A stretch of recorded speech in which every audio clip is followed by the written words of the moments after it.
Right now on Fox, no tokens necessary. This ride is on us as the subway unites crosstown rivals. Some of the faces may have changed, but make no mistake, it's the same old plot. Big Apple turf war with pride at the core. And while the series for now, we got to get you out to your ball games. Since the Breath of Interleague play, the boys from the Bronx have never lost a season series to the other guys. But the Mets say this time it's different. And speaking of change, the Phillies have been without two starting pitchers for most of the past month. Today they get one back. There's a wolf loose at Fenway. We will keep you updated. It is Fox Saturday Baseball, your game of the week. New York, whether it's the Empire State Building, Times Square, or peering over into the Bronx at Yankee Stadium, we welcome you to the Fox Saturday Baseball game of the week. Crosstown rivals, the New York Mets, taking on the New York Yankees. Tim, I know it's customary for the starting pitcher to warm up in the bullpen and then come in and have a seat on the dugout bench, but why not just walk right in from the bullpen, stop at the pitching mound, let Mel Stottlemyre just continue into the dugout, and away we go? Because Brad Halsey's only his second major league start, and his inexperience is already showing up. I mean, he's a little late. A 1:25 start. He still has to go take a seat. What's the 30 seconds? How long? What's a good sit? 30 seconds, 40 seconds? I'd say a minute from now. Now. Right. Take a look at the first start for Brad Halsey. We were there last weekend at Dodger Stadium.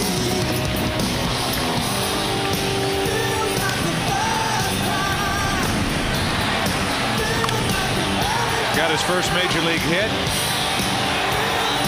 Ran right through the bag, and he got a souvenir. And he also got the victory. Joe Torre's so impressed with his ability to work inside to both right-handed and left-handed hitters, and here he is getting another start while the Yankees hope Kevin Brown in about a week or so can come back into this Yankee starting rotation. Got to have a seat. You've got to sit down. It's part of Major League Baseball's unwritten rules. Water. Water. More water.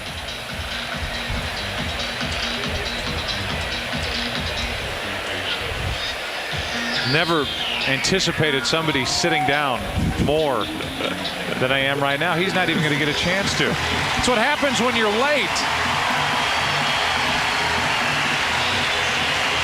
Let's take a look at the lineup for the New York Mets.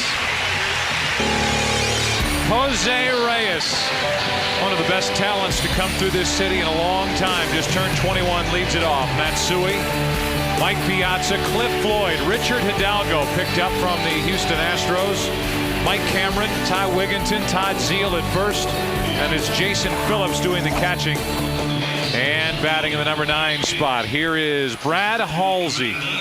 Winning his major league debut last Saturday at Dodger Stadium, and as Joe intimated, aggressive in the strike zone and no fear of pitching inside. The one guy that he'll have to perhaps rethink in that Met lineup is Mike Piazza, who is a powerful hitter on balls inside, but it's common sense that young players, when they're successful in the minor leagues, and he is 29 and 12 in his minor league career over 3 years, that they get to the big leagues and they're intimidated in throwing strikes. They work around the strike zone and not in the strike zone. Not so Halsey. And I would say if you didn't know about this Mets team or where they stand in their division, you might not be intimidated to take on the New York Mets, and we'll wait and see how Halsey works against them. It's an interesting thought that Cliff Floyd gives us about where the Mets stand in their division, and he asked the question, why not us in 2004? The NL East lost Vladimir Guerrero, Gary Sheffield, Greg Maddux, Javier Vasquez. Those type of names left the NL East on not our team. So for us to sit there and say that, it's not wide open, it'd be crazy. It'd be silly for us to go out there and just look at it as another season, we hadn't gotten better. We have gotten better. Javi Lopez, another name that left the division now with the Baltimore Orioles, and Cliff Floyd is in the lineup today for Art Howe. And as we said at the top, the Mets come in a game under 500. That's not great, but to back up Cliff's point, the division is wide open. Starting the day, only 3 games out behind the Marlins in the NL East. The Subway Series, it has been dominated by the Yankees, who have won the last 7. And if you go back to the year 2000, the Yankees beat the Mets 4-1 in the World Series that year. Jose Reyes, an electrifying young player, went out in the middle part of March with hamstring trouble. Then in coming back and trying to learn a different way to run, injured his back. He's in the lineup and he takes a strike. I was just going to say, with the problems that Reyes has had with his hamstring and his hip, he will not be inclined to bunt. Too many things can happen. 0-2. You have to love the comments by the participants in a series like this, the players, almost dreading when these weekends arrive. It's this weekend and next weekend at Shea. And they always talk about the hassle that it provides these players, and that it's a lot of hurdles they have to get through. There's a grounder foul outside third, but then they always say the most important sentence of the entire piece, and that is, well, it is for the fans. It is. The fans enjoy it, and they're already having fun here the first moments of this game. It's an odd take on things. I mean, that's the reason that everyone should enjoy it. 2 balls, 2 strikes on Reyes. Players don't have to get on an airplane. They take a bus across town. I mean, come on. 2-2. Reaching for it. Reyes trying to battle. Not only is Reyes in the leadoff spot, but Kaz Matsui is batting in the number 2 position, and he's been much more effective from that 2 spot in Art Howe's lineup when he's had a chance to this season. It was interesting to read the progress that Reyes was making, or lack of progress, as he was trying to learn a new way to run, which seems virtually impossible to pick up. I don't think I've ever heard of that, particularly during the season. 1 out.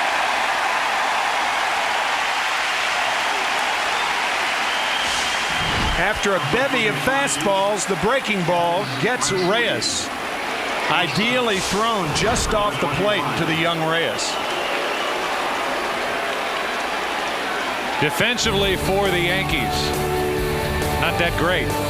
11th in the American League in fielding percentage. They've committed 53 errors. The Mets, on the other hand, dead last with 62 as a ball club. Matsui fouls it, and Kaz Matsui has drawn the wrath and the ire of fans over at Shea Stadium, because so far it has been a struggle for him here in the States and playing in New York. Not only at the plate as he pops it up, but even more so defensively. 2 out. 15 errors. Tied for the most in the major leagues with Melvin Mora. That is a key defensive position, shortstop, particularly, again, and we go back to the opening, particularly with this pitching staff that throws a lot of ground balls. Here's Piazza.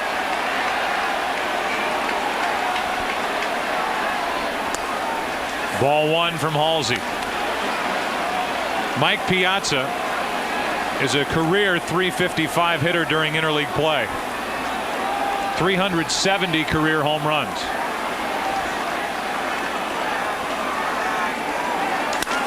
Into right center field, slicing away from Williams, and that's an extra base hit.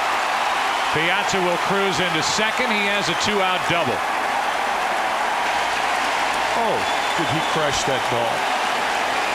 That ball was hit so hard that Bernie Williams took 2 steps to his left and it was by him. Tremendous strength. 2 steps, boom. And ever since Piazza came into his own with the Dodgers, we've been talking about his tremendous power the opposite way. Most right-handed hitters who hit a ball to right field, the ball will tail on them That ball didn't have a chance to tail. Hit too hard. Now it's up to Cliff Floyd, who is hitting .314 with runners in scoring position this season.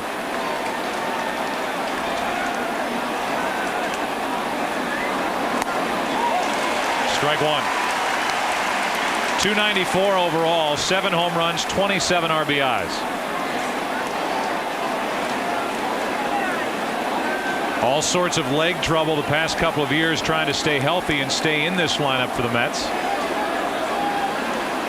Very good player who came up with the Expos. Some good years with the Marlins. That's strike 2. And there's Halsey coming inside on a left-handed batter. Halsey made his major league debut on national television at Dodger Stadium last week, and he looks about as calm as he did last Saturday with his first home start at Yankee Stadium.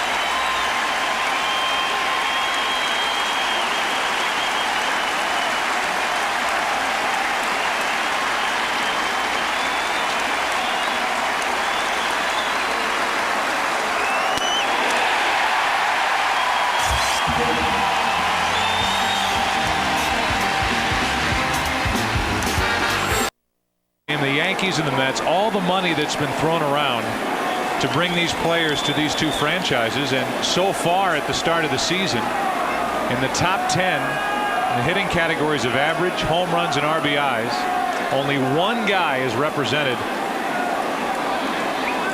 among the league leaders for each league, and that's Alex Rodriguez, number 2 in the American League in home runs. Otherwise, neither team has anybody on any list. A leadoff walk.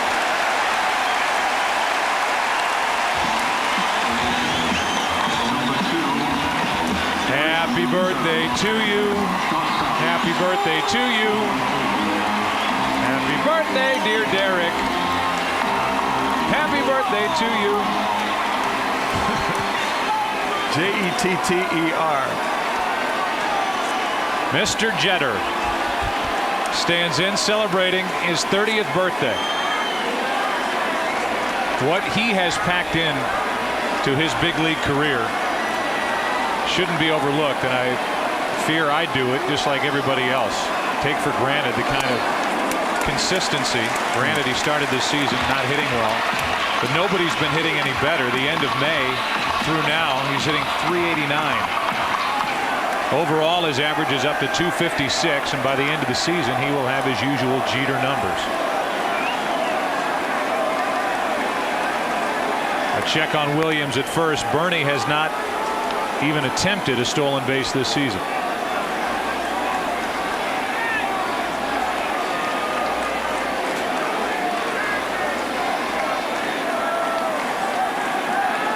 One-0 into center, 2 on, nobody out. Joe Torre said, "I never thought I'd be sitting here telling you that Jeter has the potential to hit 20 home runs, but he said he is absolutely crushing the ball." And since the end of May, there are the numbers with 8 of his 11 home runs. He is the only man in Major League history with the nickname Mr. November. That's right. 2001, because of 9/11, the World Series starting later that year, the season pushed back. And the most dramatic World Series in the history of the game, in my view. For Jeter, his career high 24 home runs. He did that in '99. He has 11 so far this season. But I think Joe Torre thought those days of big power numbers were behind Derek Jeter, and he's not thinking that way anymore. 2 on for the Yankees for Alex Rodriguez. Ball 1 inside.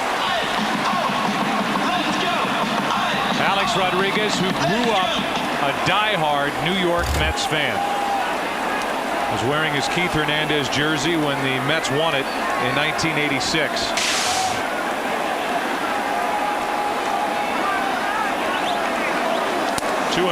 That was as an 11-year-old growing up in the Miami area, jumping on his bed, hitting his head on the ceiling, wearing number 17. Keith Hernandez's number for so many years across town. This is the spot where A-Rod has pressed this season. Only .213 average with runners in scoring position. And that has kept his RBI total down. He has driven in 46.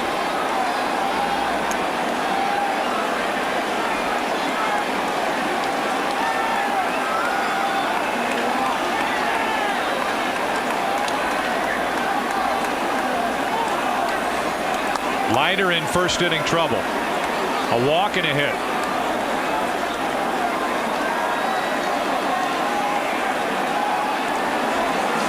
2-2. Two good breaking balls in a row thrown by Al Leiter.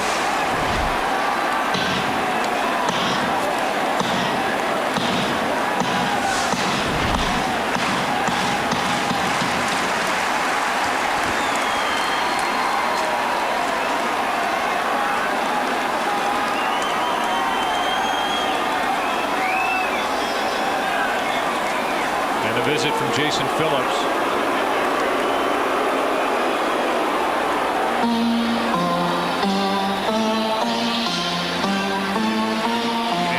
Doing most of the talking.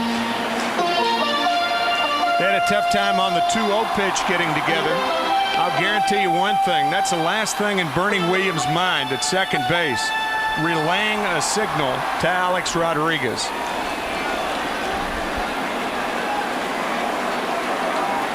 A 2-2. Check swing ground ball. Leiter thought about trying to get the middleman. The runners advance to second and third, one out. Leiter looked back at second, but Jeter was too far along, and now it's second and third for Sheffield. And too far along because he had a good jump from first base. Normally, regardless of the speed of the runner at first, you'd have a play on him at second. It would have been close. Rodriguez did not get out of the box. But an excellent jump by Jeter is what opened up first base for the Yankees. Now it's Gary Sheffield who is back in the lineup. He has bursitis in his left shoulder. He took a cortisone shot this week, and after struggling in a series out in Los Angeles, it's taken him until Saturday to get back into the lineup, and the Yankees need him.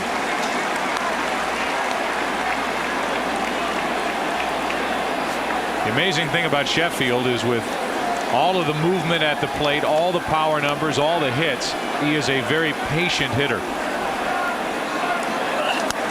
2-0. That's how he often gets hurt. There's so much torque in that swing when he goes after a pitch and then has to hold up. Yeah, I think this is a good move. Trying to pitch around him and now just walking him intentionally. So much torque in his swing that when he holds up, pulls in the wrist area, the hands, the back. Prevalent. Bases loaded for Giambi. Number 25.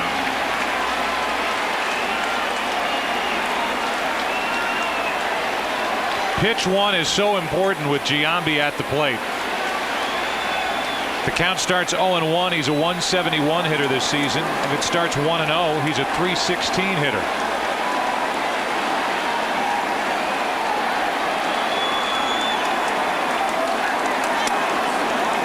Ball one.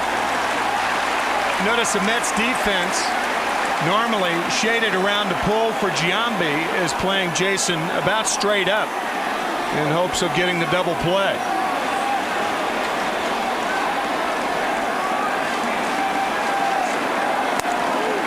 You may have noticed that wipe by Al Leiter. A lot of times if a catcher, and they're having a tough time getting together with the signs, Phillips going out to talk to Leiter.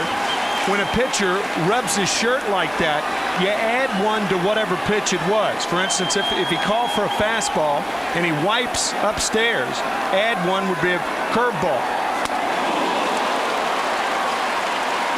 That had a wrinkle on it. 2 balls and a strike on Giambi.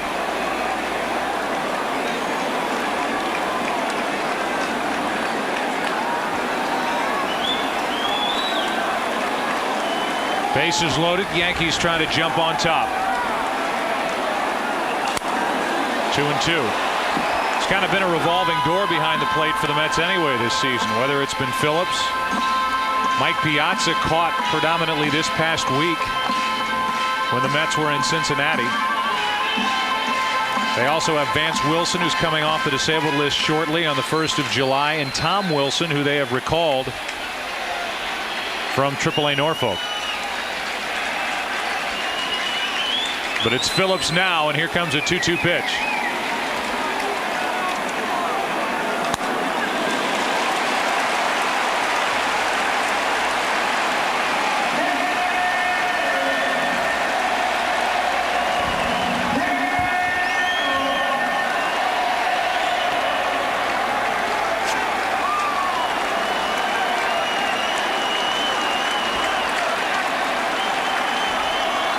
Got him looking. 2 out. 3-2 breaking ball from Al Leiter for his first strikeout.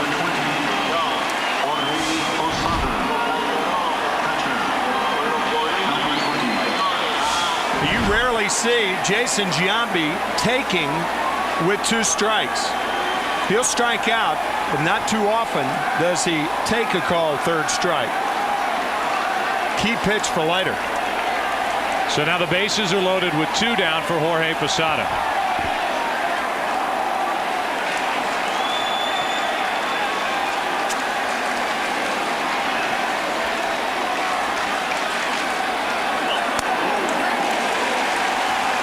Breaking ball for strike 1 to Posada. Jorge Posada was not originally supposed to start, as this matchup was postponed tonight, rained out last night, so everybody just moved up a day. But Joe Torre wanted Posada in the game 2 of the 3 against the Mets. So he's starting him against the left-hander Leiter. That gets Jorge Posada's attention. 1 ball, 1 strike. These 2 teams have a day-night doubleheader tomorrow. And Posada will have to catch one of those 2 games.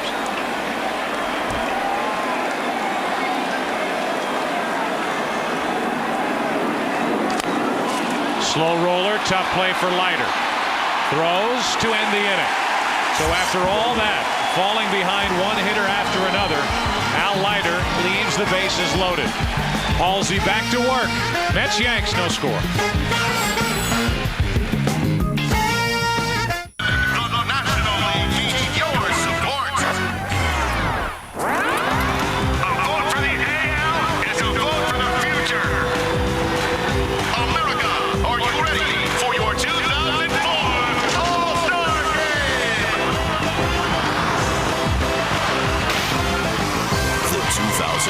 All-Star Game.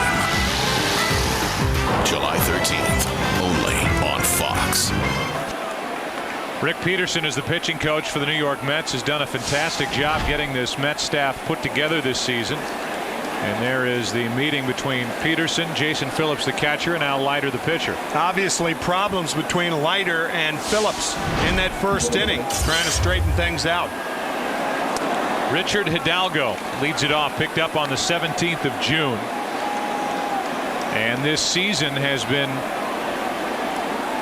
a microcosm of how his career has gone. He started out great, but he fell apart so much so that the Houston Astros sent him to the Mets. First 22 games, hit .360 and drove in 25 runs, only 8 RBIs since. 3 with the Mets. He homered this past weekend. Mike Cameron waits to hit next. First home run came on Sunday against Detroit. And Hidalgo, who 4 years ago hit 44 home runs in a season for Houston, got a big contract, and so far has been trying to live up to expectations and a bank account, is struggling for it as he takes up and away 3 balls 2 strikes. Richard Hidalgo hit 44 home runs the year the Yankees beat the Mets in the World Series, 2000. 3-2 pitch. A leadoff walk from Halsey. Number 44. In that game against the Dodgers last Saturday, Halsey walked only 1 in 5 2/3 innings. Number 44. Here's Mike Cameron.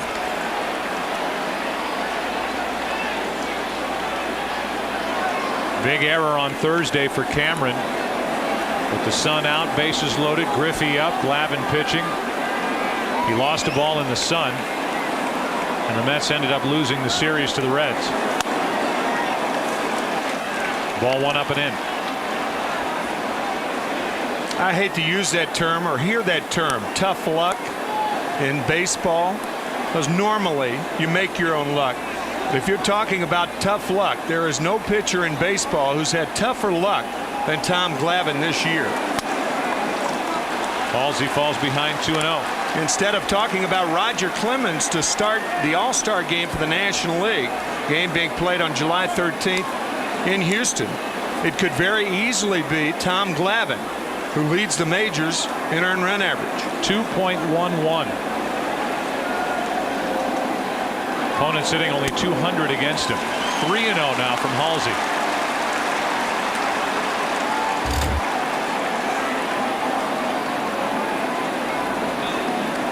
It's Cameron up now, Wigginton on deck, and then Zeal. A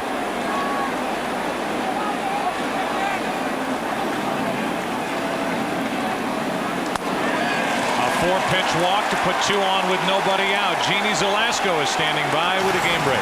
Joe, after the pounding the Phillies took at Fenway Friday, you think they want some payback? Todd Pratt taking advantage of Bronson Arroyo's shaky start, and then Johnny Damon's throwing error. Pratt would get a single. Chase Utley would come on down and score. It is 2-0 Philadelphia at that point, and that's where we sit bottom 2.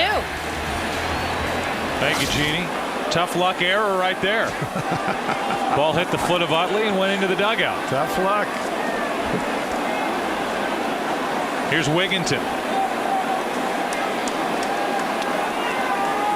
Now that Reyes is back, and now that Hidalgo is a member of the Mets, it's strengthened the bench for Art House team. That's out of play, and it's also potentially put them in play if they want to make a deal and if they truly believe that they have a chance to win this season, to add to their starting rotation.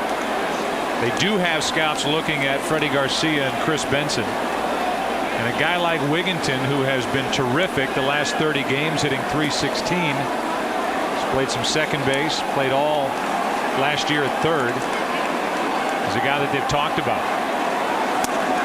1 ball, 1 strike. And the Mets could replace, as you see, Florida ahead by a game over the Phillies. The Mets 3 games back, but they could replace Wigginton with a young David Wright, who is now with Norfolk, AAA affiliate of the Mets, and he is supposed to be something. Only been there a couple of weeks, but he's hitting great.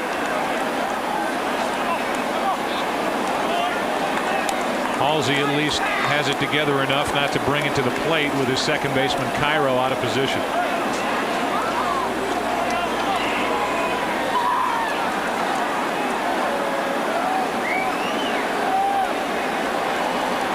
Two on with nobody out. The Mets threatening here in the second. Slow roller, and Giambi will have only 1 play. 1 out. Second and third for Zeal. Number 27, Todd Zeal. First base, number 27. So Wigginton with what you like to call a productive out. Gives Zeal the RBI chance. Todd has driven in 21. He's had a couple of stretches where he's come up with dramatic base hits and home runs in this his final year playing again for the Mets. Baseball is one of the few games that you can hit a ball that weakly and get high fives for it in the dugout. In the process, moving the runners along. If it was the NBA, it's basically like shooting an air ball and then coming over and getting high five. Right. Yeah, that was great.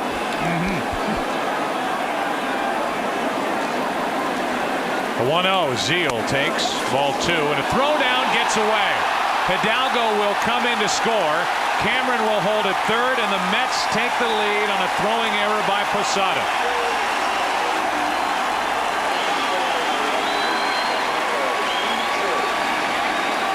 Rodriguez shielded by the runner Hidalgo because Hidalgo went back almost standing up.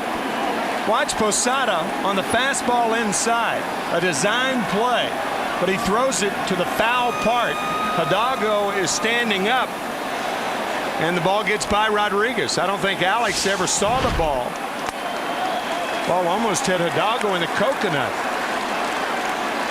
You usually see that if a guy is wandering way off the bag. There really wasn't anything there. That's true. Maybe Posada trying to force it a bit to help the rookie get out of trouble. And he compounded his problems with a run home, and now Cameron at third with only one out. Of course, last year we saw Ivan Rodriguez in the World Series pick off Nick Johnson of the Yankees at third base with 2 outs, and he was about 3 steps off. Of course, you're talking about Pudge Rodriguez and not normal mortals. Another walk, third of the inning. And it's first and third for Jason Phillips. Jason Phillips, catcher. Number 23. Here comes Mel Stottlemyre to talk to Brad Halsey. The Yankees originally had hoped that Kevin Brown would be okay to make a start today. That was at the beginning of the week. Brown is supposed to work tomorrow. He felt good after a session yesterday, and they hope that by the end of this upcoming week they have a decision as to whether he goes on a rehab assignment or if he's just activated. Right now he's already eligible to come off the DL.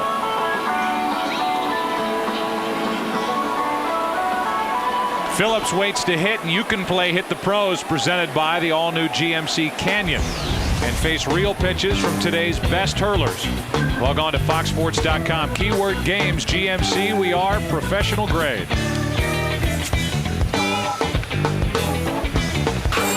Yankees want a double play ball. Phillips wants an RBI.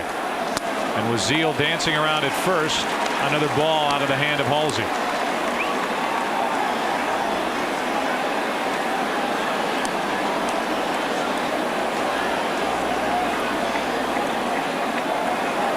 If there were scouts in the seats at Dodger Stadium to watch Halsey pitch last Saturday, they had to have liked what they witnessed. And you would have to believe that they are back.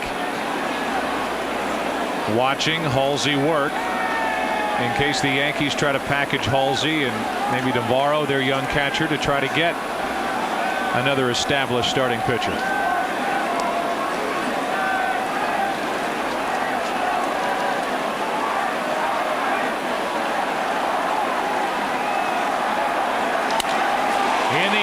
Center field. Cameron will tag and score. Williams makes the catch, and it's 2-0 Mets.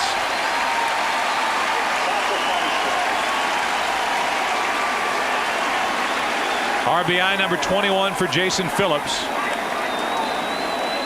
And the Mets put up 2 here in the second. Without the benefit of a hit.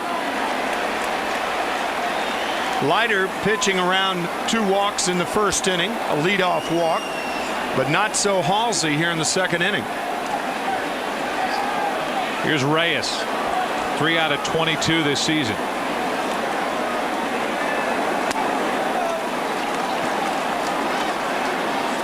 Ball 1 low to Jose.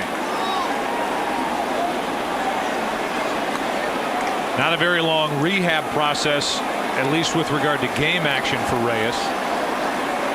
It took a while just to get his body healthy. And the Mets were just dying to get him here and in their lineup. Just turned 21. And most people believe that at some point in the future, maybe next year, Reyes will go back to his natural position of shortstop, and they'll move Matsui to second. There is a strike on a breaking ball, 1-2 on Reyes. I think the biggest mistake the Mets made was taking Reyes out of the shortstop hole and trying to make him a second baseman. You saw him play shortstop last year. You just simply do not make that move. Ground ball to third. Rodriguez backs up and gets the force out at second. But the Mets get a couple thanks to 3 walks and a throwing error. We go to the bottom of the second at Yankees Stadium, 2-0 Mets. The Mets striking first with 2 in the second. Matsui, Sierra, and Cairo coming up. Bottom 3 in the lineup against Al Leiter, who got into and out of trouble.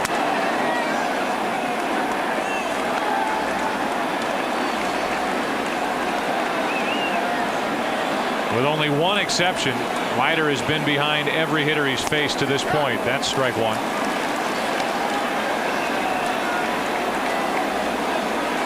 Matsui, 13 home runs, a .282 average.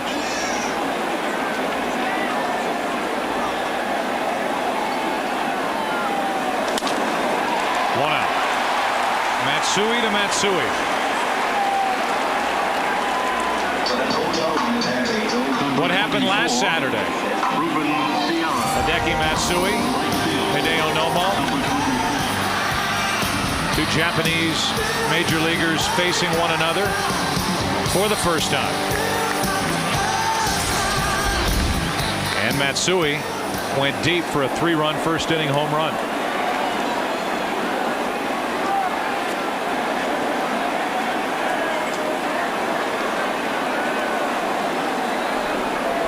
With 1 out, here is Sierra, and there's strike 1.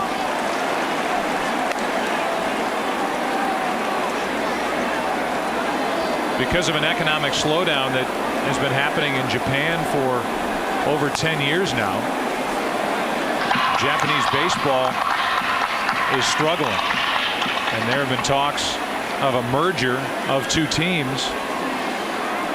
And while a lot of those teams are being underwritten by major corporations just to keep them floating, a lot of the stars, like the 2 Matsuis here, who are no relation and played in different leagues in Japan, are ending up playing here in the United States and Canada.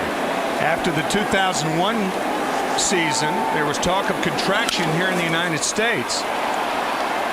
And a form of contraction, a merger in Japan, the Kintetsu Buffaloes and the Oryx Blue Wave. Oryx was the team for whom Ichiro played. They are in merger talks as we speak. With 1 out, nobody on, here comes a 2-ball, 2-strike pitch to Ruben Sierra. And Leiter changed his mind.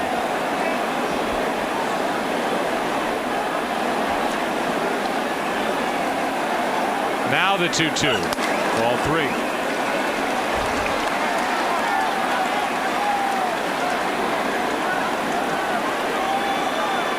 Leiter has allowed 2 runs or fewer in 9 of his 11 starts. He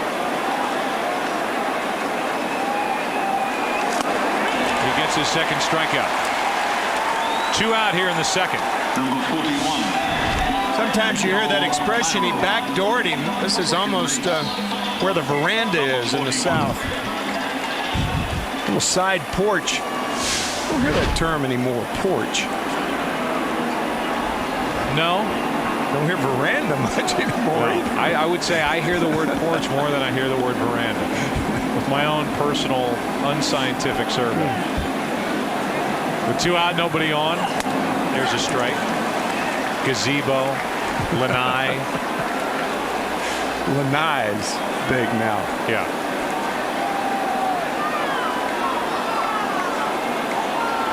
Breezeway. That's on the infield, and that's a quick and easy inning. Wigginton has it, and we go to the 3rd. Al Leiter and the Mets up 2-0 at Yankee Stadium.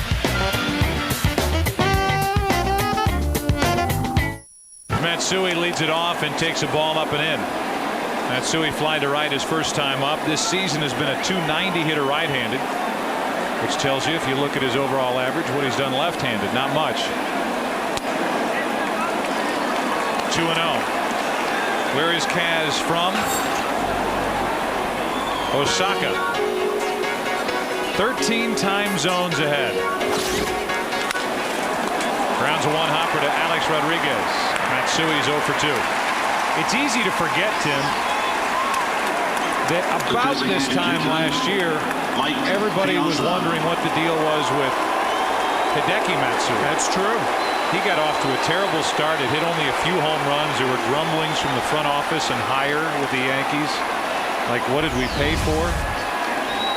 You look at the first 70 games in the major leagues, it started to get better, and then at one point Hideki Matsui took off after a series against the Mets.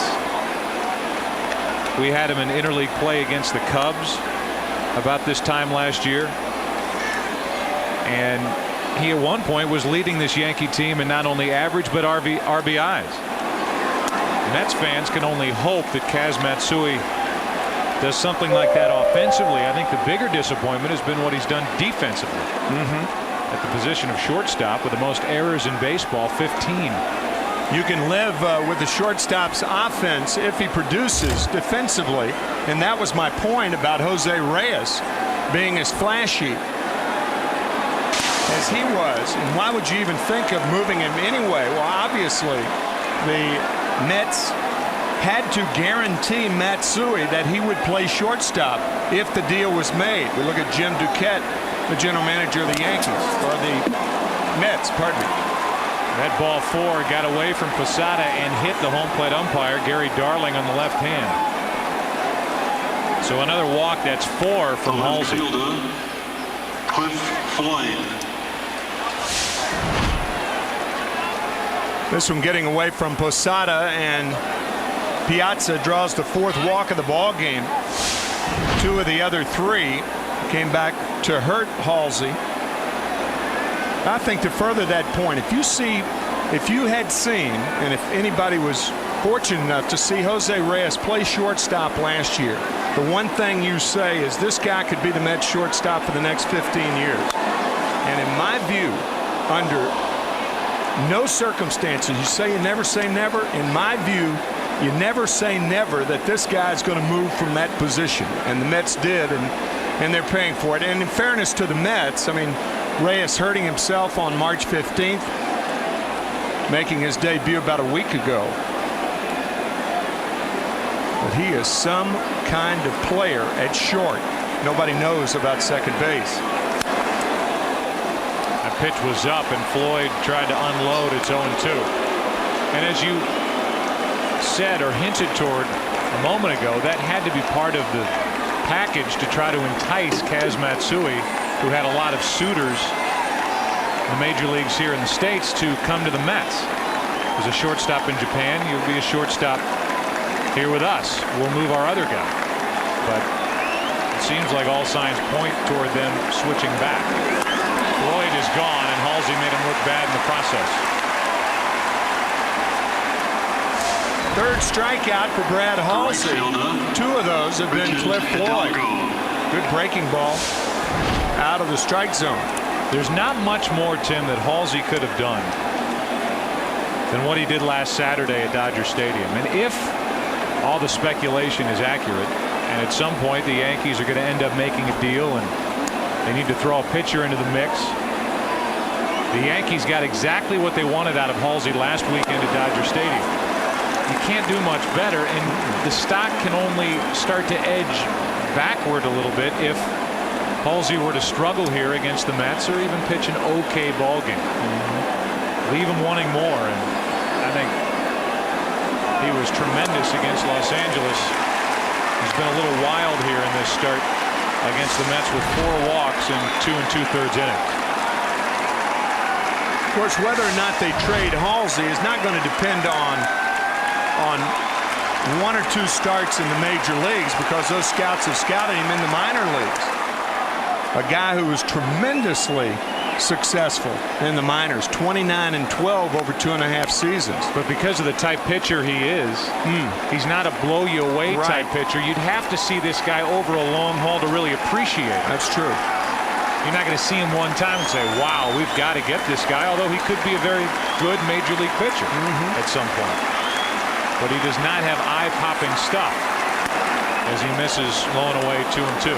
Right now, he looks more like Jamie Moyer than Freddie Garcia, or Jamie Moyer than a guy like Jose Contreras.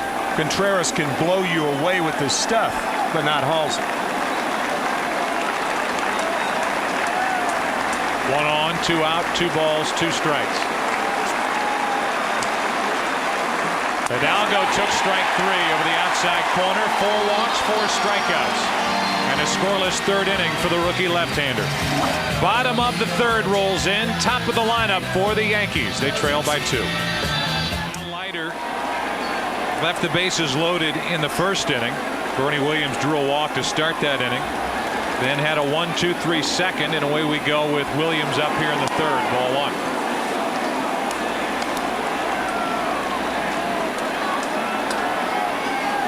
So Williams adds to that .473 on base percentage out of the leadoff spot for Joe Torre. You said it last week. Torre said his hands have come alive since getting into that spot in the order. A high strike.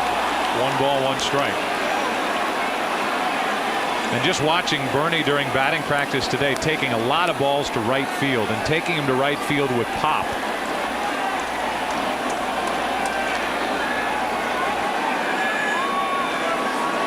The 1-1. Or left field with some pop. That's in the air, at the track, at the wall, off the wall, and Floyd missed it altogether. And Williams has a leadoff double.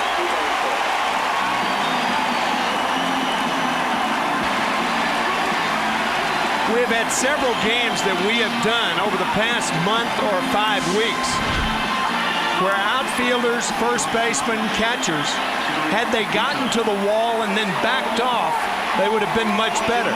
It's very difficult to make a catch where you time getting there the same time the ball does. And that's what Cliff tried to do. It's not a routine play. But you're better off to get back to the wall and then back off. Cliff trying to time it right there. And that is a ball that could have been caught. Not should have, but could have. Al Leiter would agree with that. It's a double, and it's Jeter at the plate. Singled his first time. Ball 1. For a guy who doesn't run well, and Cliff Floyd is in that category, this is a big left field to try and cover at Yankee Stadium. There's excellent a lot point. Of room up there.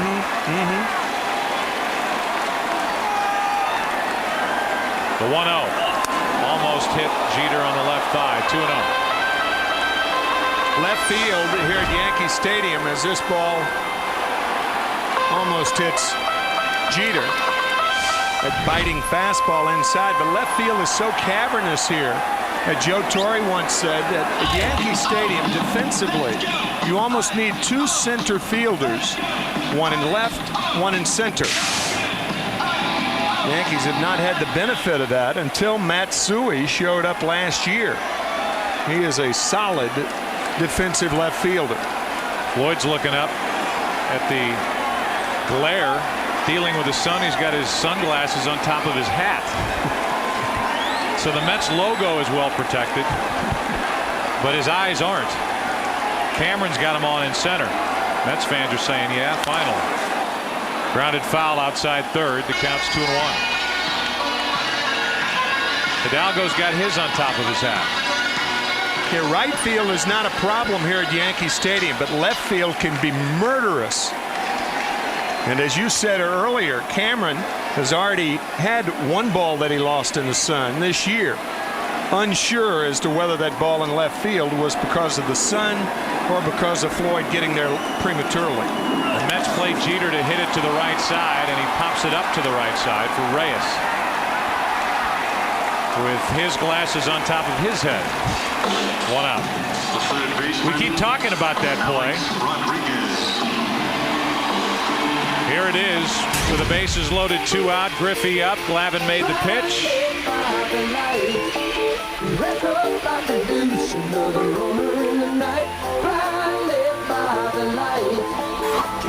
And that cost the Mets the game and the series. And in that series, the Mets bullpen was worked for 14+ innings. So the rainout came at a good time for the bullpen for the Mets here last night. Runner at second, 1 out. And here's Rodriguez.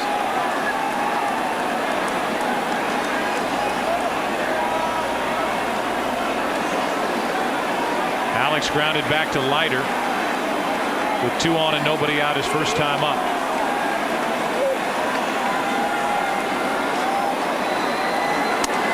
Strike one on the outside corner.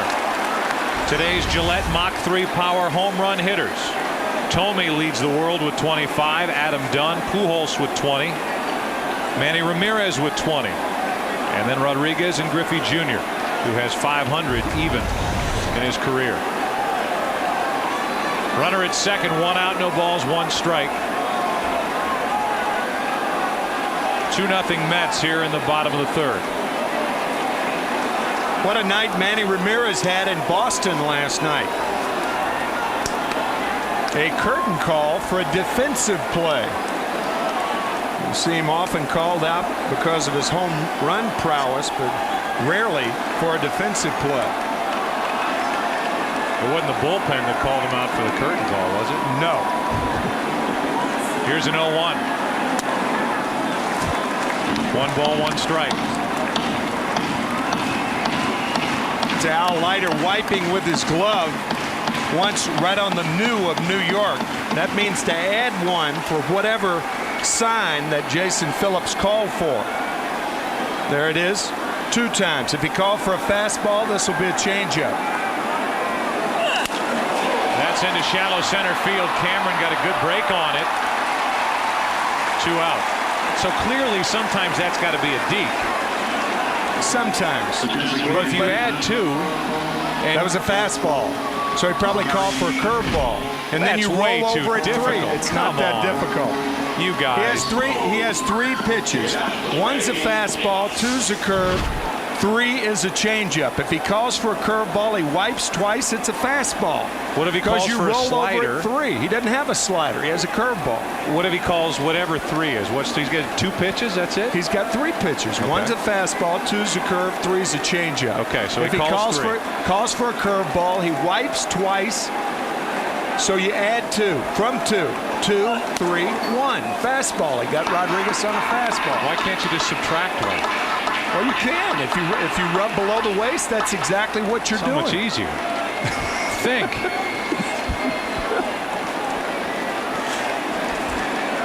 Runner at second, 2 out. Oh, what a rip for a guy with a bad shoulder. Al Leiter is throwing awfully hard this afternoon. When you can crowd Gary Sheffield, get Alex Rodriguez out twice inside, Derek Jeter out once inside, you're throwing hard.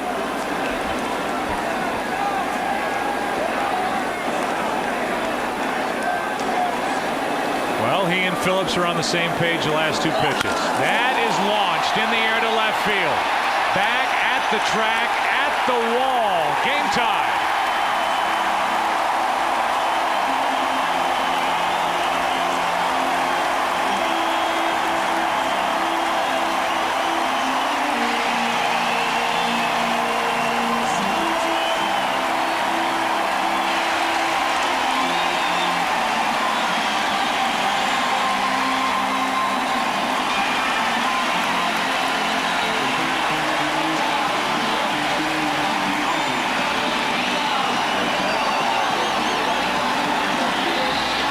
Jason Phillips.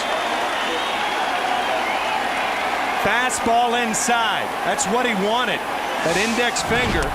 And that fastball stayed over the fat part of the plate, and Sheffield ties the game. Leiter gives up his 6th home run of the season. 390th career for Sheffield. That reaction was classic because you saw the battery, both Phillips and Leiter. Disappointed. Giambi, a soft line drive to Kaz Matsui. The inning is over. A 2-out, 2-run shot. The birthday boy celebrates. We're 2-2 after 3. First pitch is a strike to Mike Cameron from Halsey. Cameron, Wigginton, and Zeal. 6-7-8 for the Mets. 2-2 game.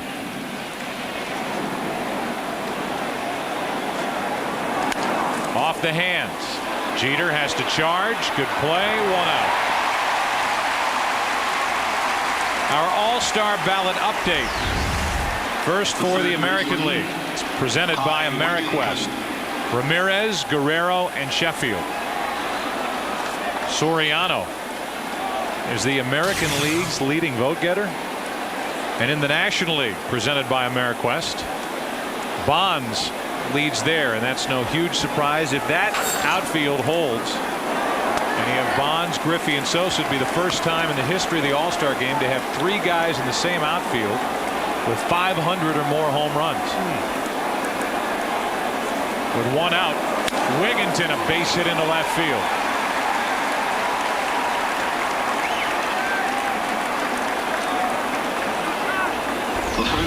Barry Bonds, Ken Griffey Jr., and Sammy Sosa, the leading vote getters for the National League outfield. And you saw the name Vladimir Guerrero, a player that the Mets were interested in but could not get to sign on the dotted line, and at least were a little skittish because of the back injury that hit Vladimir last year and is something that could at some point become chronic. Well, of all the injuries that the Angels have had, Vladimir Guerrero's been the one guy who's been able to answer the bell every day. Right.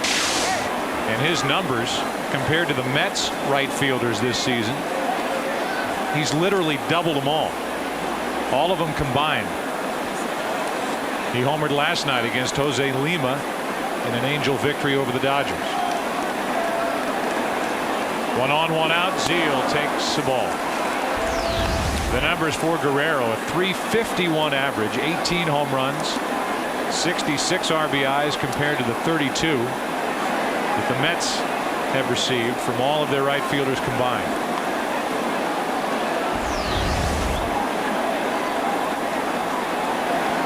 A check on Wigginton, who has a microscopic lead. Those 3 right fielders combined, for the most part, the platoon of Kareem Garcia and Shane Spencer, and then the trade for Richard Hidalgo. Garcia's on the DL, tendonitis in his left wrist. Runner is going. The pitch is a strike. The throw to second bounces in there, but Jeter was there to back up. Stolen base number 3 for Wigginton. The Mets do not steal often, but when they do, they're normally successful. They lead the majors in stolen base percentage, and you can understand why. Ty Wigginton with a tremendous jump off Halsey. He guessed right.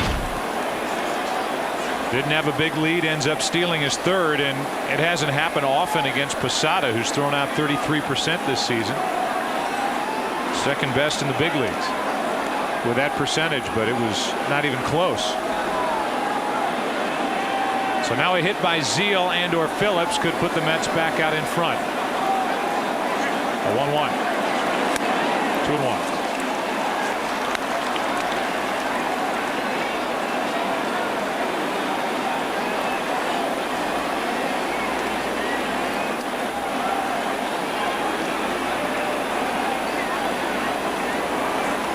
Philly-Boston update coming, and both teams are interested in what's going on at Fenway. There's a strike, 2-2.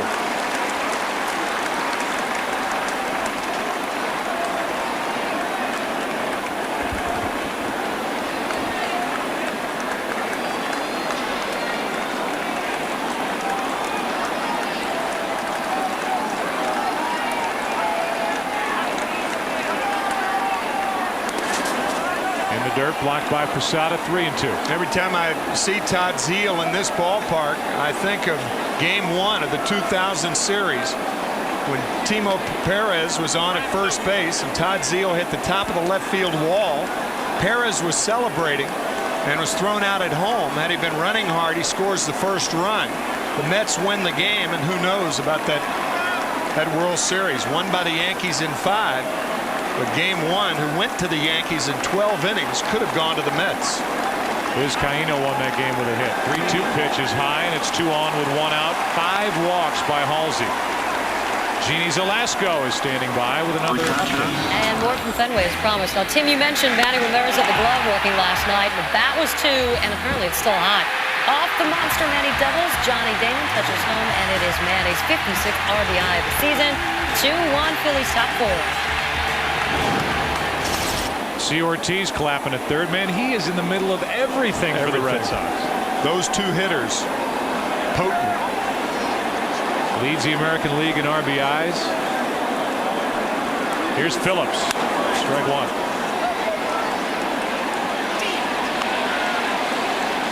Jason, a sac fly into center his first time up.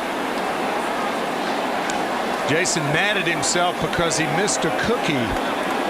That last pitch right in his eyes, a changeup over the fat part of the plate. You don't get many cookies at the major league level.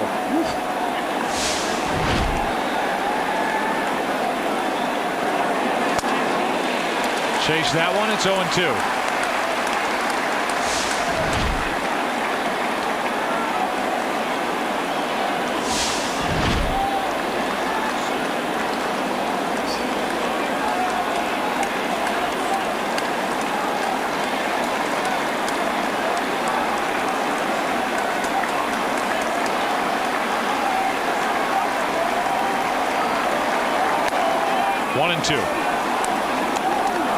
Phillips comes into this game with a career .500 average against Yankee pitching.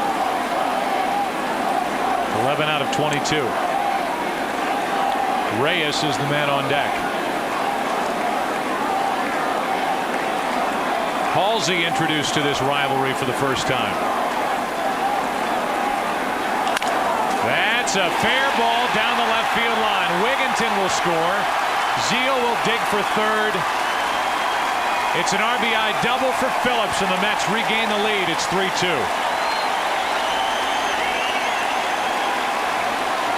After being away with everything, Brad Halsey tries to come inside to Phillips, but Jason just too quick inside and rifles one past the diving Rodriguez. Joe Torre telling us last Saturday morning that this is the toughest play for a third baseman, because the right-handed hitter shields that third baseman because he's so closed, and that was a perfect shot of exactly what Torre was talking about. Now back to the top of the lineup, Jose Reyes, who's 0 for 2. That being the difference between playing third and shortstop. With shortstop, you can see the ball coming toward you, but you are blinded a bit when you make that move to third.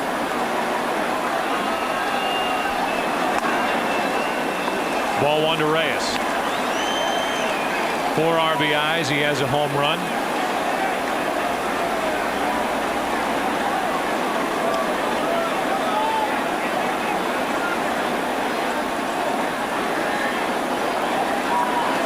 Got a good rip, but it's 1 ball, 1 strike. Another cookie. Matsui next.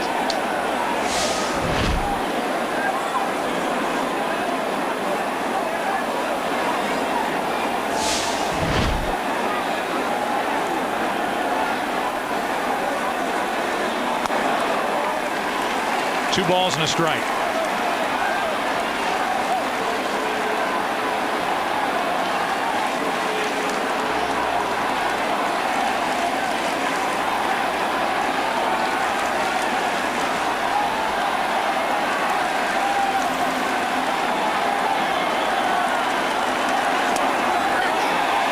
The knees. It's 2-2. Jose Reyes thought this pitch was low, and he had a point.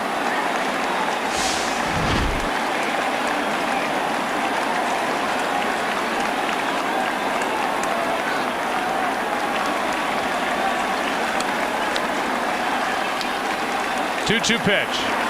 Reaching for it and a base hit into left. Nifty piece of hitting. It's another 2-run lead for the Mets. RBI number 5 for Jose Reyes.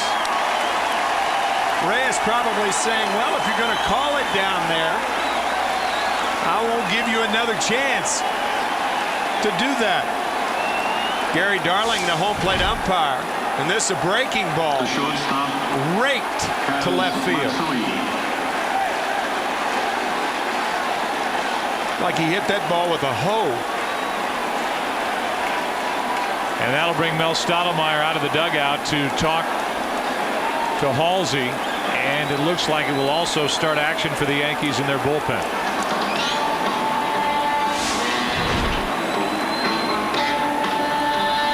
So first and third, still only one out. The Mets leading 4-2 in the fourth. Next Saturday, games begin at 1 Eastern, noon Central. The Yankees will be at the Mets, and the White Sox will be at the Cubs. Those two matchups this weekend taking place in the American League ballpark. And next week, it's at Wrigley, it's at Shea. 1 Eastern, 12 Central. The Cubs start the day 3 games out in the Central behind St. Louis, and the White Sox are 3 out behind Minnesota in the AL Central.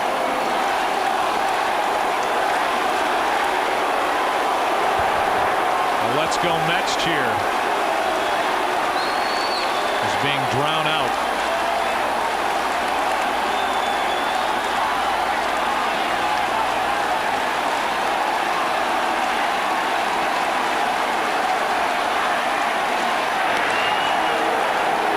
The Yankees have been preoccupied with Carlos Beltran being dangled over the past couple of weeks. He finally was traded to the Houston Astros on a 3-team trade. And now the focus can go specifically on starting pitching, and the Yankees need to add to this rotation. A high strike to Matsui. They've got Brown on the disabled list. Messina's coming off a sore groin, pitched well. A 10-4 win at Baltimore this past week, 5 innings. But you're counting an awful lot on Lieber. Vasquez has been solid.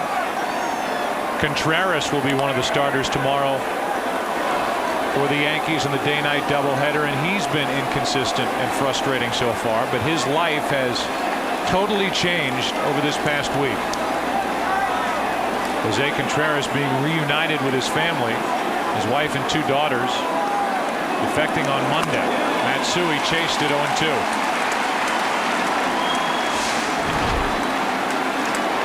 Clearly pressing. Matsui being booed at Shea Stadium. A lot of Mets fans here and going after a ball about 9 inches outside. What a great story that Contreras story is. You're right, Joe. Wife Miriam and the 2 children defecting over the past week, and Contreras meeting them in Miami.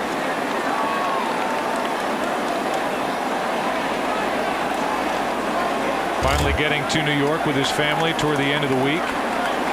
Was scheduled to pitch here today, but with the rain out, pushed to tomorrow. Now they have Reyes leaving too soon. Giambi looked at the runner at third, and Reyes takes second. It's a stolen base for Reyes.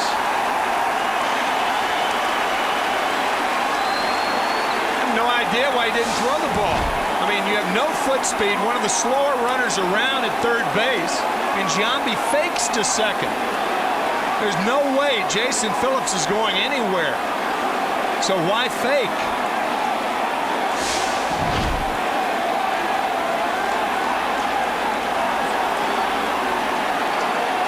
The 0-2. Base hit into right field. In to score is Phillips. Here comes Reyes. 2 more runs. And it's 6-2 Mets.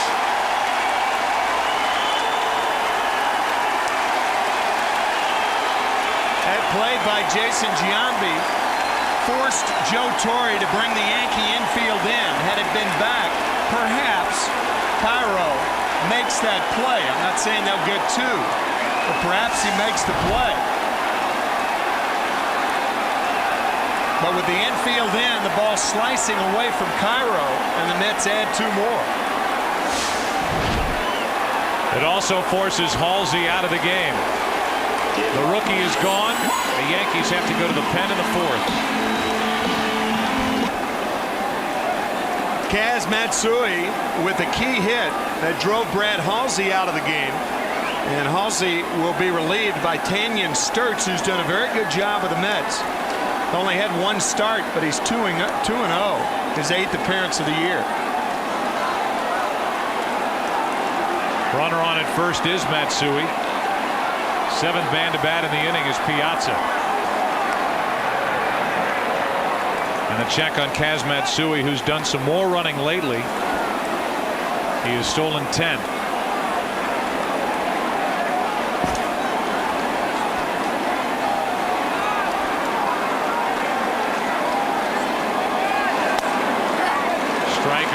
inside corner. Pretty good velocity from Sturtz.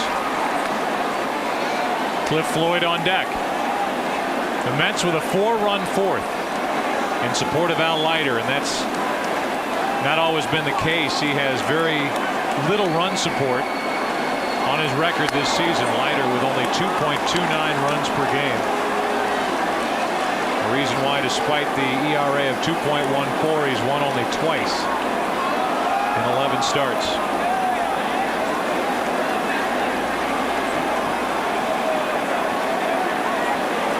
Check on Matsui.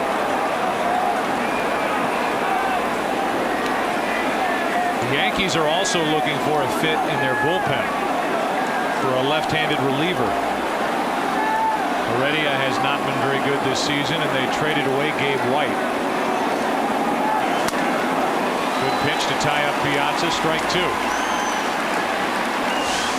The most power hitters like to extend those arms, and that's why pitchers who throw as hard as Sturtz can come inside to the powerful Piazza.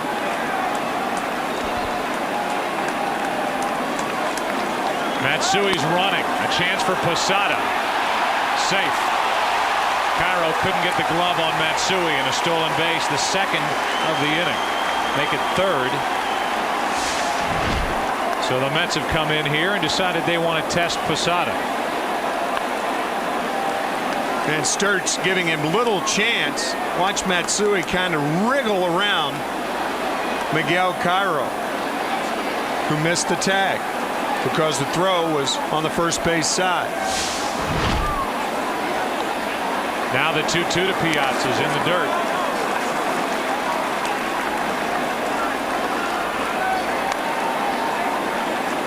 One of the reasons the Yankees in their bullpen have been as effective as they have been, even against left-handed hitters, is because of the work that Quantrill gives them. Good against lefties. The same for Gordon, and obviously Rivera, who's having one of his best first halves ever. 3-2 pitch is fisted in the air to left field. That's going to bring home another. It's 7-2 Mets here in the fourth inning on an RBI by Piazza.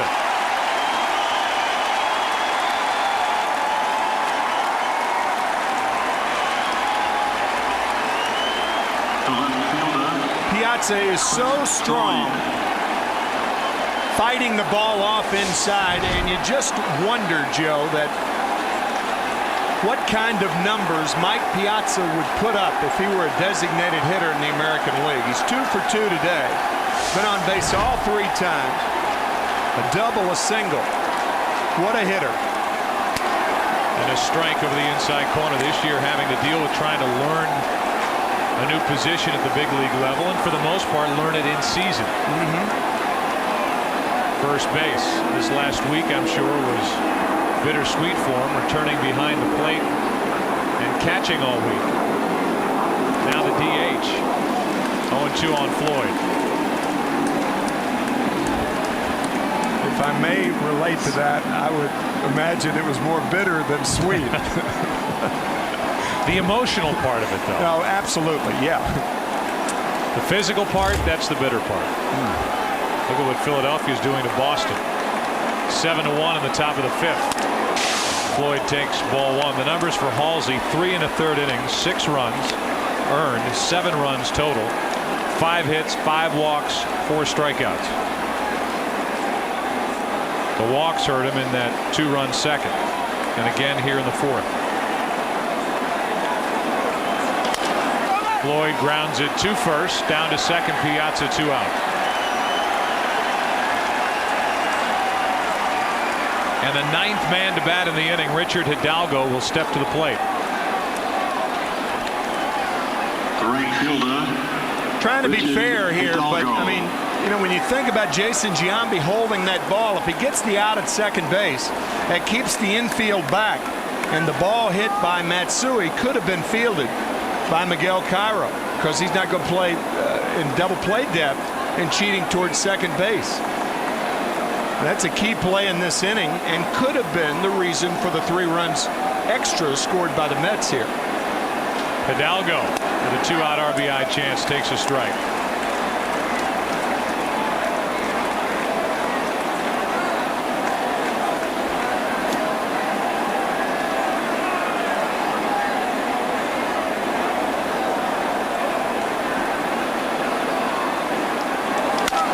Gets into center field for another run. Piazza will score easily. It's 8-2 Mets in the fourth as Hidalgo delivers a 2-out RBI hit.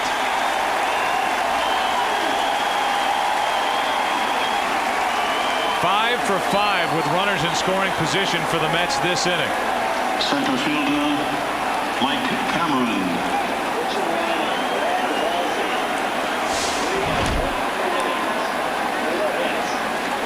One of the more epic games as far as interleague play is concerned.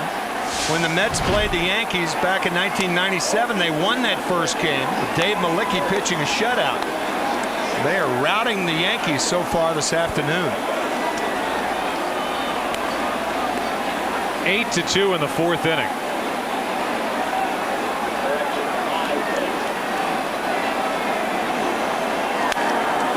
Cameron late, it's 0-2. Here's that play once again, first and third, and only 1 out. Had Giambi completed the play, and right there, I mean, you know, Reyes is a fast runner, but if you throw the ball to second base, you get the out, then the infield can drop back, and perhaps the inning's over on Matsui's ground ball to right field instead of scoring 2. And the inning's over.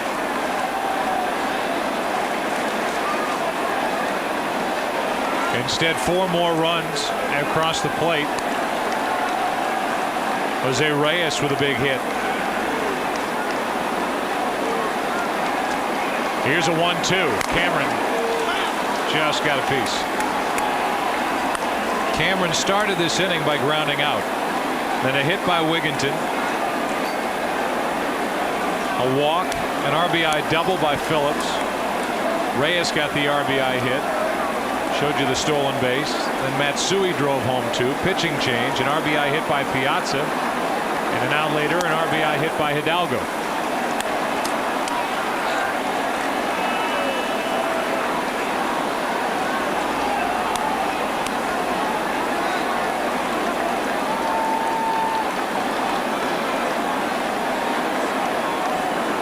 On 2-2, Cameron takes ball 3. It's the consummate teammate who says to his team that, hey guys, today I want to go 0 for 2 in the same inning. Cameron has that opportunity. But it's been a big inning for the Mets. That's out of play.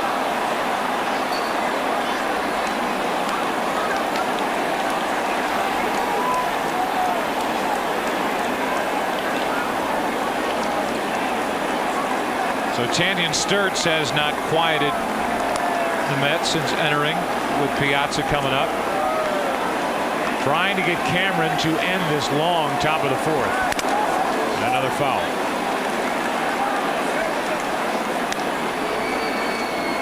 The Mets trail the Marlins by 3. The Marlins lost to Tampa Bay last night 2-0. Duan Brazelton came within 4 outs of a no-hitter. Tampa Bay on fire.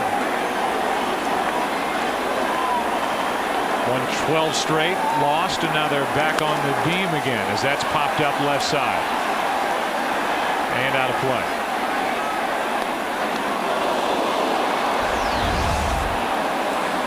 $14 of 15 for Lou Pinella's team. And the latest during the season in team history, which have been 500. Jason Schmidt, 10 straight victories, and still nobody's talking about him. Or really the Giants, who are red hot, now have opened up a little lead in the West. That's popped up over near the Yankee dugout. Posada has a play, and the inning is over. But not before big damage is done by Mets bats. We look back from Phillips to Reyes to Matsui, Piazza. And a tough day for Brad Halsey, the rookie left-hander. 8-2 Mets. Al Leiter doesn't know what to do with all this support. 8 runs, the most he's had all year. He and the Mets lead 8-2. Bottom of the fourth inning, and a ball to Posada. Posada, Matsui, and Ruben Sierra.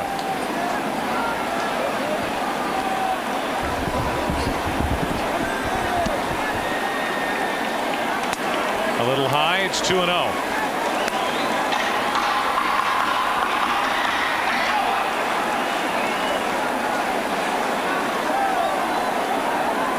The 2-0 pitch. 2-1 from Al Leiter.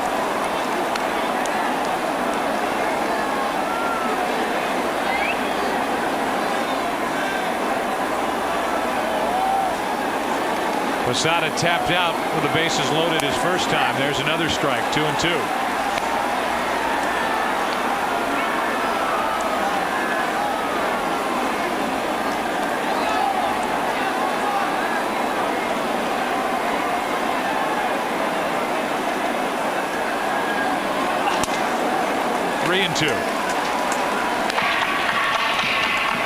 Depending on what the Mets do as this season wears on, I can think of 3 guys that, if they were available and if they would agree to a deal, would be awfully attractive to the Yankees. Popped up into shallow center field. And Cameron is there for out number 1. All right. The guy on the mound today. Yep. Who doesn't want to leave New York, but he may leave New York for New York. It's an interesting point and a good one. Tom Glavine. Obviously, the Yankees would be interested. Mike Stanton. Even John Franco. This Perhaps. is called food for thought in the 8-2 fourth inning game. We've gone from cookies as pitches to food for Just thought. little food and little tidbits, little things to think about. As you watch Leiter miss high with ball 1. Now, if the Mets, let's say, have a nice little hot streak over the next 3 weeks, they have said that if they find the right piece, they will add, not subtract. And we already heard from Cliff Floyd that the division's wide open in the NL East.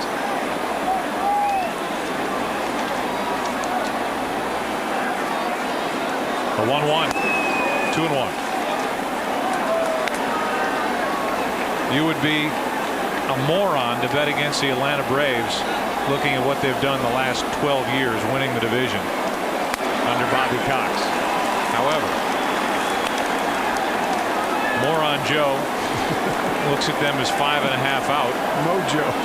Trailing 3 teams, and they've even talked about subtracting. A guy like Mike Hampton may be on the block.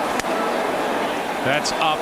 3 balls, 2 strikes. I think the division races and all of the potential transactions that could happen the rest of the way could be really interesting. And again, as we said in the opening, the Mets really don't know what they have yet. They don't know whether they really have a contender. They win today, they will be right at 500 after 70 games. A 3-2 to Matsui is ripped in the air to right.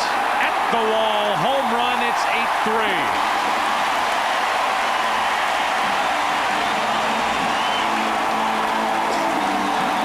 Second Yankee home run of the day.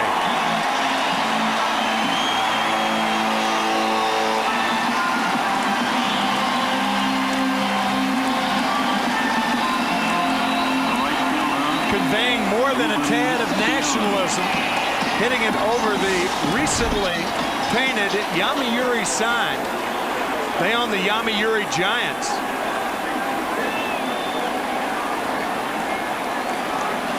That orange sign right in straightaway right field.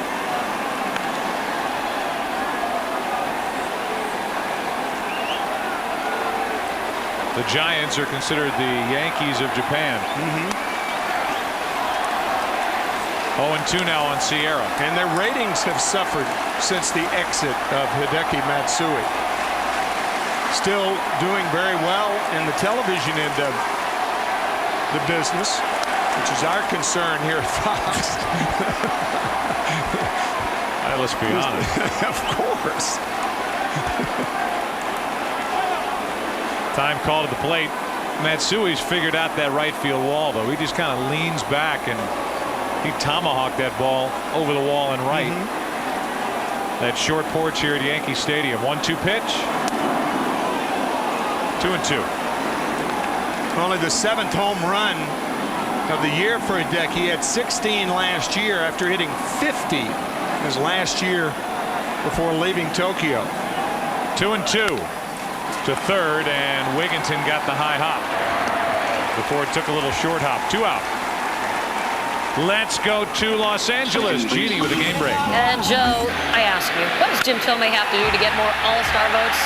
How about this? A 2-run home run at Fenway, 26th of the season. That leads the majors. He has 13 in the last 18 games and is 7-1 Philly top 6. The answer's simple. Jim has just got to stop being such a bad guy. That's right. I mean, he needs to be more friendly. That's how you get votes. I mean, clearly, Barry Bonds is a leading vote getter in the National League. So, saying this to follow up the most meant in the most respectful of ways, but he is the Andy Griffith of Mayberry of the major leagues. He is the nicest man. Just can't believe it. I mean, so unaffected.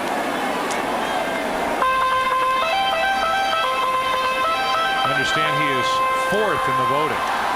And yet he leads the major leagues in home runs. 2 balls and a strike. Yeah, you won't run across many nicer guys than Thome. Another guy who's having a great year at first base in the National League is another guy in that category, and that's Sean Casey of the Reds. That's popped up foul off the bat of Cairo. 2-2. It goes Pujols, Bagwell, Casey, and then Thome.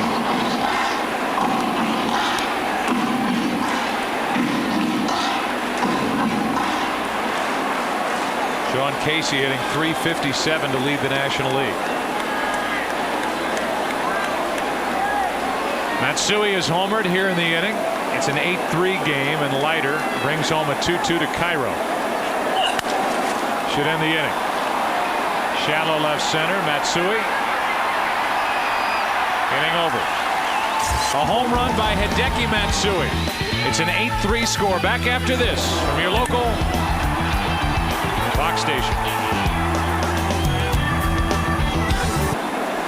We slide into the 5th inning. It's 8-3. The Mets on top, and first pitch swinging was Wigginton. Strike 1. Zeal and Phillips will follow.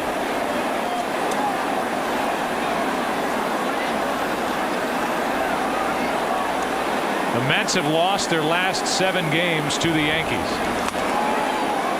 Today, the first game of this 3-game set. With 3 more to come next weekend, they lead 8-3 after 4.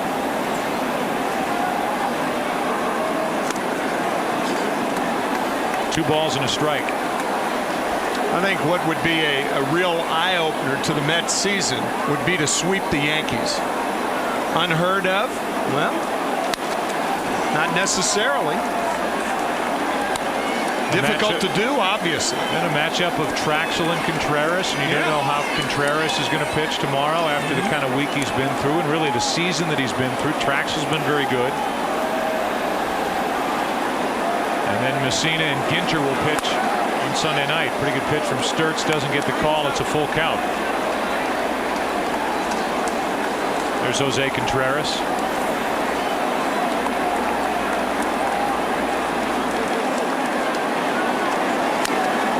Foul. The story of Jose Contreras really brings to mind and brings to light the bigger picture, and that has to do with the thousands upon thousands of families that have been split over the years.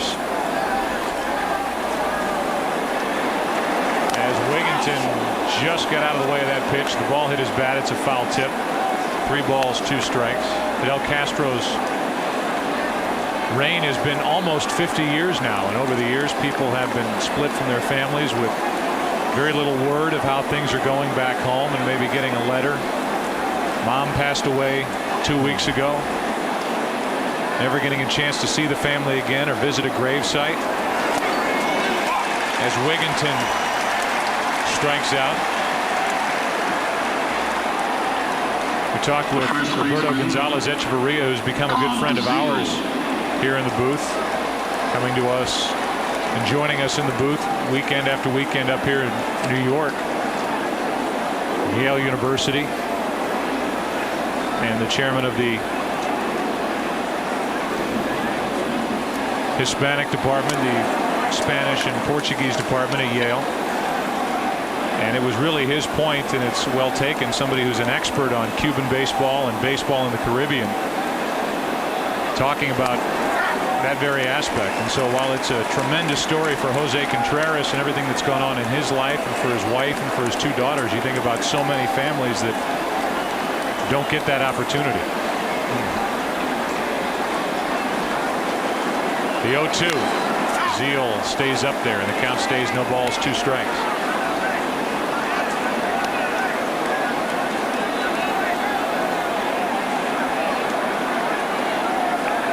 Total of 21 people on that boat making it to U.S. shores.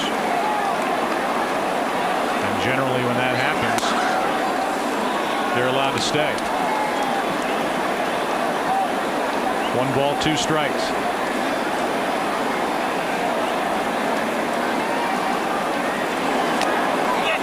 Check swing. Zeal didn't go. 2-2.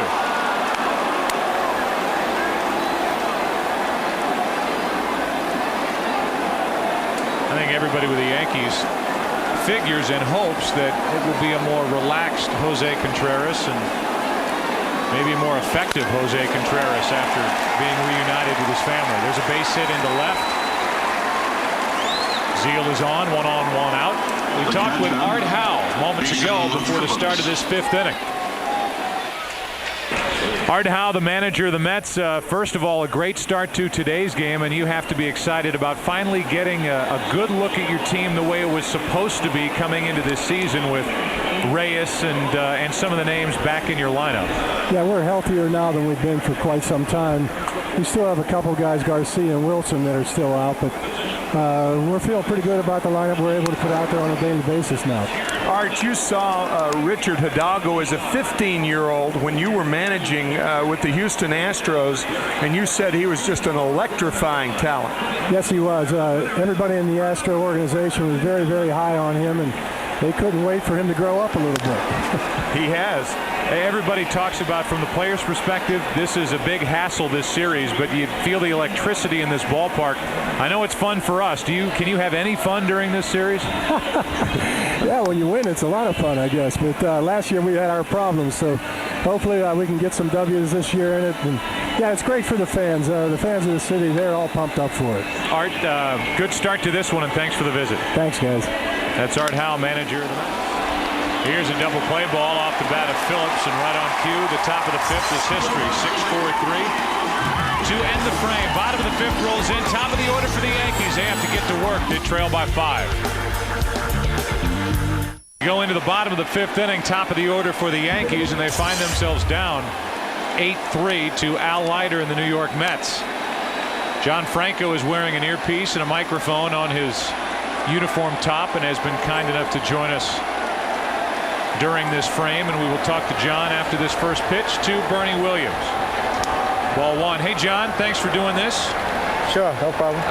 Are you as surprised as some across baseball that you guys are staying afloat here in the division and start the day only 3 games out?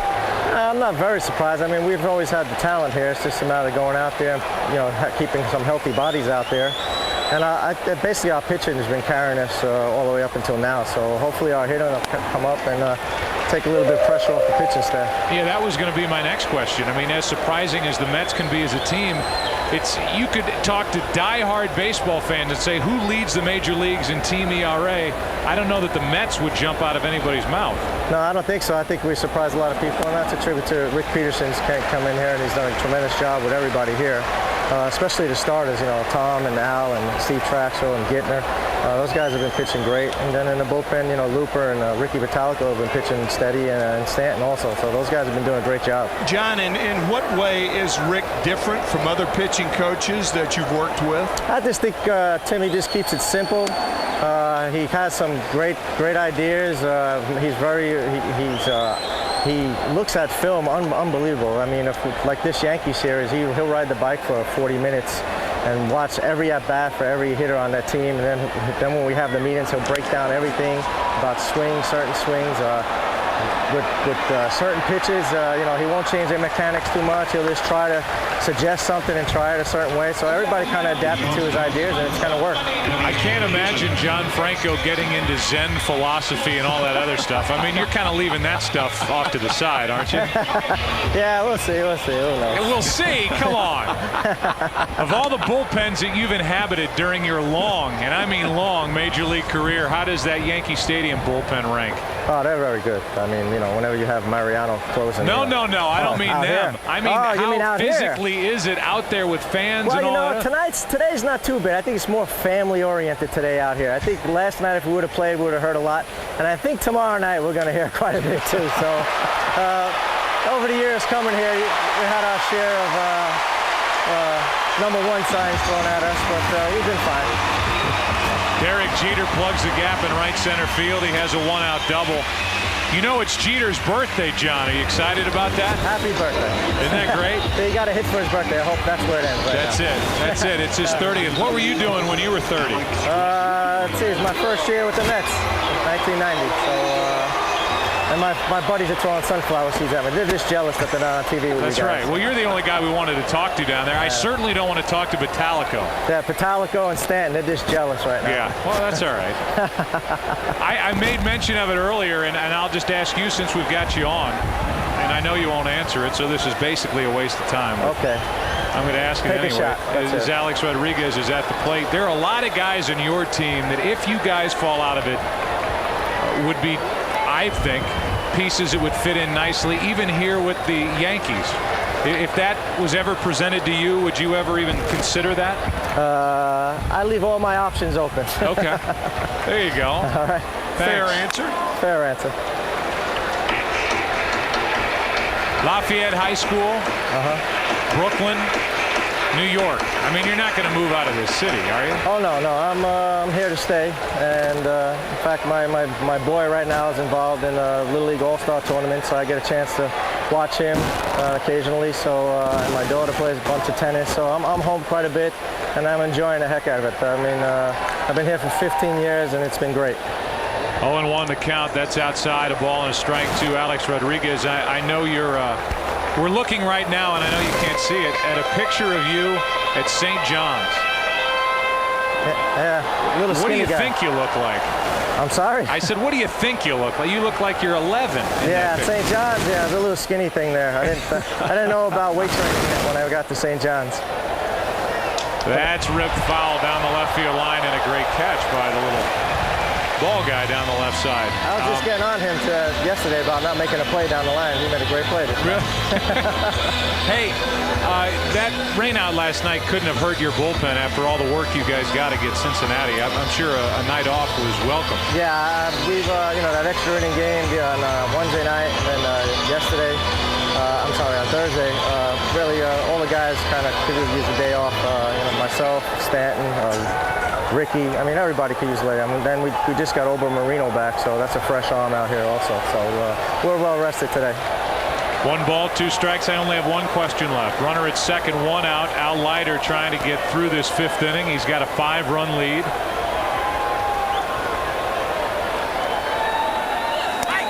Two and two. As a New York guy, despite all the hassles, you've got to enjoy this crosstown rivalry and playing interleague play against the Yankees, don't you? It's great. I mean, as a growing up in New York, as a Met fan, I grew up as, and this is going back to when I was a kid. We used to have the thing called the Mayor's Trophy game, where the Mets and Yankees used to play once a year, and it was just great. So now it's 6 times a year, and both fans and both stadiums get full for 6 games, and the city kind of just shuts down and see what's going on. I think it's great for both teams, and it's great for baseball too. Well, John, thanks for your time, and good luck to you guys the rest of the way. It's been a fun start for you all, and I'm going to be interested to see how you guys end up. Good luck. All right, thanks, guys. Thanks, right, John. Bye-bye.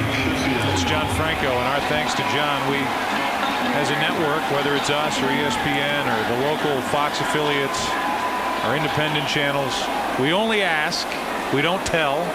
We ask if they'll wear a microphone and talk to us, and we appreciate John joining us and Art Howe and the work done by Jay Horowitz, the PR director of the New York Mets. We hope you enjoy it as well. Runner at third, 2 out here. A 1-out double by Jeter. He's at third for Gary Sheffield, who pounded a 2-run home run back in the third. Ball 1. One thing you've got to love about Rick Peterson, he travels his own route through life. He had a meeting of the Mets pitchers in Arizona recently where he handed out fortune cookies to all the pitchers. You talked about that Zen philosophy. You talk about breaking things up. Each pitcher read their own fortune. Some shared it with others, some didn't. And were they tricked up fortune cookies? No. To my knowledge, they were just fortune cookies. 11 to the 11 pitchers on the Mets staff. And they had fun with it. But he is unusual now, I'll tell you that. Good pitch on the inside corner to Sheffield, 2-1. And rarely does Rick Peterson talk about the mechanics of pitching, but more, as Don Imus would say, the checkup from the neck up. If you got a fortune and it said a visit to Dr. Job is in your future, that'd be you picked the wrong cookie. It would be better to say a visit to Dr. Phil is in your future. 3 balls and a strike. Dr. Ruth. Any other doctor other than Job. Dr. Ruth. Runner at third, 2 out, 3 balls and a strike on Sheffield. He went. Home plate umpire didn't have to appeal. Gary Darling said strike 2. And Gary thinking this was that breaking ball would stay up, but he clearly went. 8-3. The Mets on top. Runner at third, 2 out, and now a 3-2 to Sheffield. I don't know who's grunting and groaning, if it's Leiter or Sheffield. I think it's Leiter. And he would have been groaning had Sheffield connected with that pitch. Take a listen.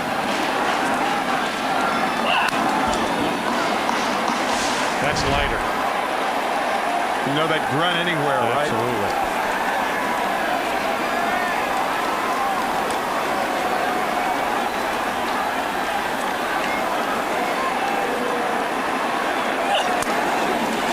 First and third, 2 out.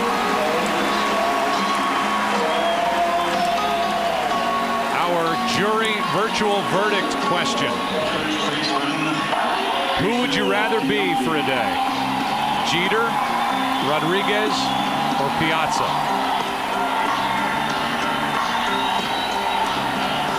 It's our little fantasy question. You can vote now at foxsports.com. Keyword the jury.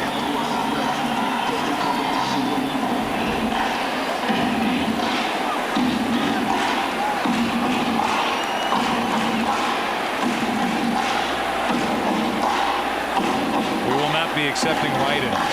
It's got to be one of those 3. First and third, 2 out. Leiter's just trying to get through 5. Giambi standing in his way. Ball 1 with 1 swing of the bat. Giambi can make this a game.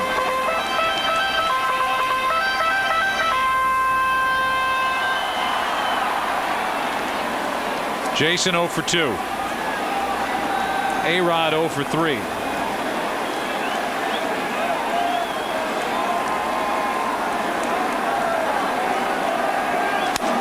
In the air to right field, got it off the end of the bat.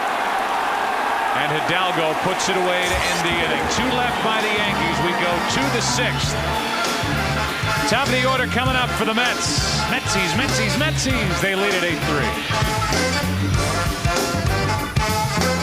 A 5-run Mets lead as they bat in the 6th inning. Top of the order. Reyes goes after the first pitch and he pops it up. Rounds first and will head back to the dugout. We look at the running style of Jose Reyes. So much has been made of him changing the way he runs. This is last year, legging out a triple.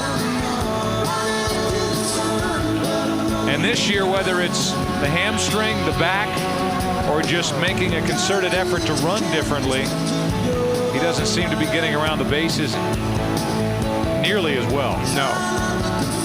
They're just looking at that clearly. There is a favoring of the left side of Jose Reyes. What people are most taken by when they meet Reyes is how big he is. He's 6 feet tall. That pitch is up 2-1. He just turned 21, so you have to believe he'll fill out. Get stronger. Get stronger, but I would think with that tight body. Matsui to Matsui, 2 out. The Mets would hope that he would only get stronger and not fill out as far as bulk is concerned. He's got the ideal baseball body, that lithe strength. There aren't many left. No.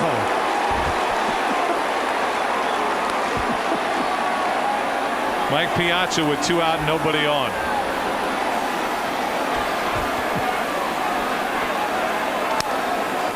Strike 1.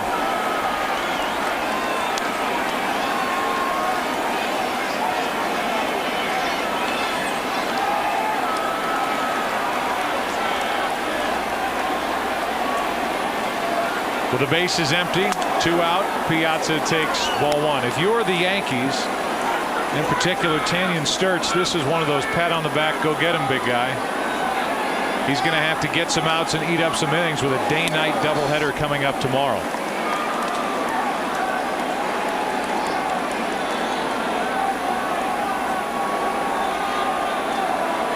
Rick Peterson is talking shop with Leiter. There's a pop-up. A 1-2-3 inning for Sturtz as Posada puts it away. Bottom of the 6th. Yankees bat, trailing by 5. Al Leiter stranded 2 in the 5th. He will work to the bottom part of the order for the Yankees here in the 6th. It's 8-3 Mets.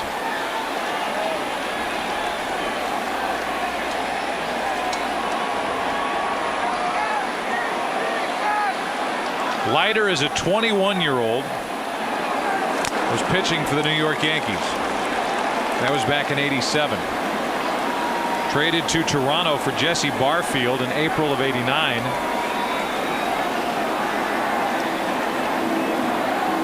His 0-1 pitch to Posada. Almost turned right into it. 1 ball, 1 strike. The Mets got him from the Marlins for A.J. Burnett in February of '98. Leiter threw a no-hitter for Florida. Their first in franchise history against Colorado in May of '96. And Burnett is just starting to come into his own and coming back from arm trouble for the Marlins. AJ was the loser in last night's game against the Tampa Bay Devil Rays. Devil Rays now have won 13 of their last 14. But Burnett appears to be back. Maybe not as far as stamina is concerned, but as far as stuff is concerned. 2-2 now on Posada.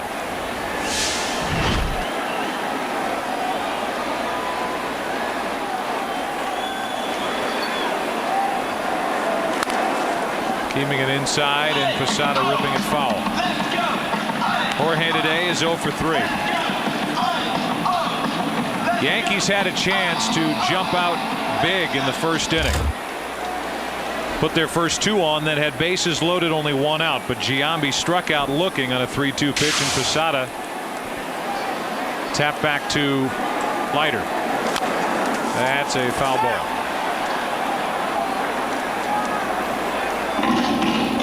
Fans, you can be part of Major League Baseball history and help select the starting lineups for the 2004 All-Star Game. This one counts, and so does your vote. Log on to MLB.com to cast your AmeriQuest All-Star ballot today.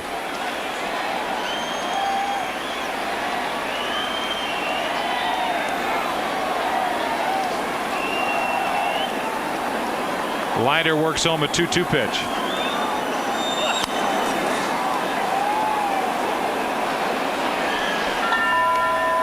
Talk of the possibility of Roger Clemens pitching to Mike Piazza, the starting battery, after all the problems they had back in 2000.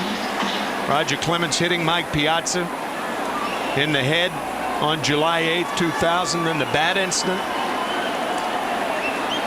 in the World Series, Game 2. Roger Clemens started the last All-Star game in Houston back in 1986. His mound opponent, Dwight Gooden.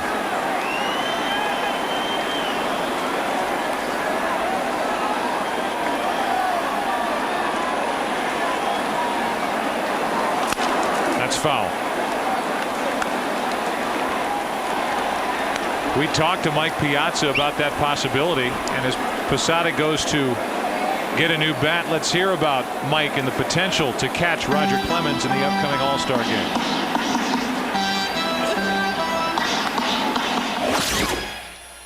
There's not really a situation. I mean, I've always prided myself in being the utmost professional.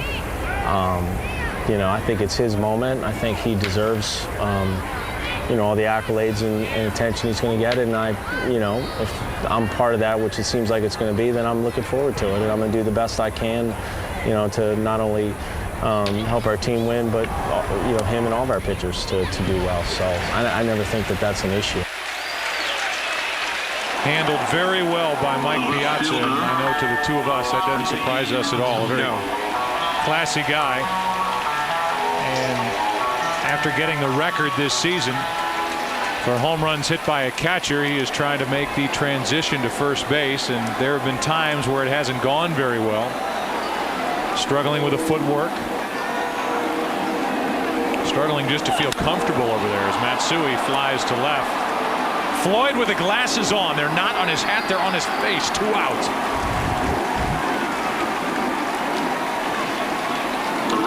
Posada struck out.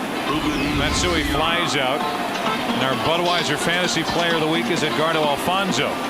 That's his week. Log on to foxsports.com. Keyword Fantasy Baseball. Today's game brought to you by Budweiser. Grab a cold, fresh Budweiser. It's game time. Alfonso was quoted as saying, maybe the week I've had will make people think twice about walking Barry Bonds. And to that I say, no. No, it won't. Pitch is high for a ball to Ruben Sierra. But it's a nice thought. Yeah, it is. I mean, what the heck? For a Renaissance guy, a guy who's really recharging his career with the Giants. A 1-0 pitch. 1 ball, 1 strike. Giants now 3 games ahead of San Diego. I mean, what happened? It's that coming over the last month. The Dodgers at one time were 22-10.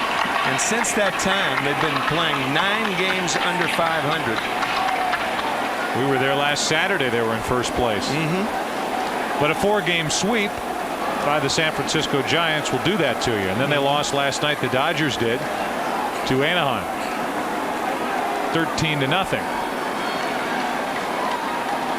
Here's a 1-2 pitch. Sierra takes strike 3, and the inning is over. 4 strikeouts for Leiter. 6 innings under his belt. You're going to mop this floor until it shines like the top of the Chrysler building.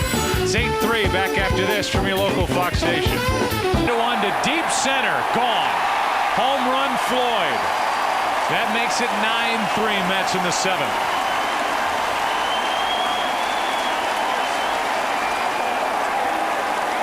Eighth of the year for Cliff Floyd. Earlier in the game, we talked about Mike Piazza and how you have to crowd the strong guys. Well, this swing by Cliff Floyd gives you an idea of what happens when strong guys get extension. Check this out. Fastball away. Full extension. Gone. Now Hidalgo takes a ball outside. Richard, an RBI single, a walk, a run scored. How about the Astros and the way they've changed over the past 2 weeks? One more time, you can see that full extension right there on contact.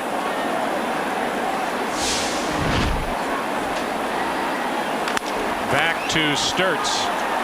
Tanyan flips. 1 out. The Houston Astros trade Richard Hidalgo. They open up a spot for Jason Lane, a young outfielder they like.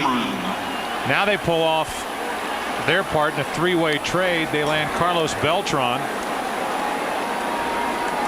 They've got Beltran in center, They've moved Biggio again. He's now in left. Berkman's in right. He's never played that position, and they've traded away the former Met Octavio Dotel, who was the closer after losing Billy Wagner over the offseason. Trading him to Philadelphia. I'm not so sure that the Astros are a better club with Beltran and without Dotel. They're going to ask an awful lot out of Brad Lidge, who takes over as the closer, as Cameron's hit by a pitch. And they're going to need some other guys to step up and get some key outs if they don't add a late inning relief specialist the rest of the way. If they do, then they're a much better ball club. Much better ball club, and you wonder at what price they're going to be a much better ball club. Fastball tailing in on the left hip of Mike Cameron. Plus, Beltran's supposed to be just a rental. Yeah, right. He's a free agent at the end of the season. Scott Boras, we saw him last weekend. He's his agent. And there is obviously a lot of interest up here for a guy like Beltran over the upcoming offseason. Ball 1 to Wigginton, who's 1 for 3 with a single and a run scored. He's one guy that I don't think will ever be with the New York Yankees. I mean, not ever, but not in the next 4 or 5 years. Beltran. The 1-0 popped up. Cairo dances underneath it. 2 out. Tomorrow, NASCAR returns to Fox live from Sonoma, California, with Nextel Cup Racing presented by Subway. Defending champion Robbie Gordon and the Rainbow Warrior Jeff Gordon clash on the West Coast in NASCAR's first road race of the year. Coverage begins tomorrow at 3:30 Eastern, 12:30 Pacific, only on Fox. NASCAR in one of the 2 of the Valleys of the Vino, right outside San Francisco. Go back to that. You think Beltran will not be a New York Yankee? I do not. No, I don't think, because then what are you going to do with Matsui, Bernie Williams, or Gary Sheffield? Unless you decide to make Bernie Williams a full-fledged designated hitter, and I don't think he's ready for that. I just don't think the Yankees will have an end. I think the Yankees, along with Joe Torre, who is so concerned about starting pitching all the time, is more inclined to go after starting pitchers as opposed to a guy like Beltran.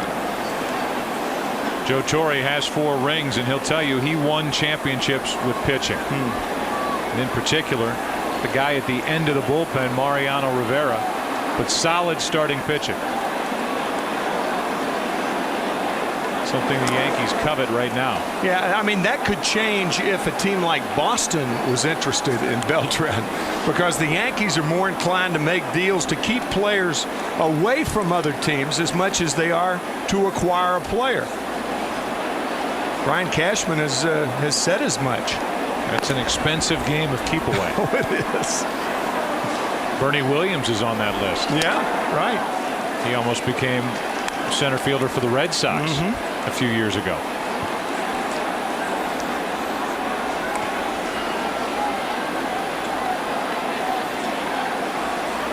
Three balls and a strike on Zeal. Base hit. Todd Zeal has been on base 4 times today. 2 walks, 2 singles. And Jason Phillips, the number 9 hitter, will be at the plate.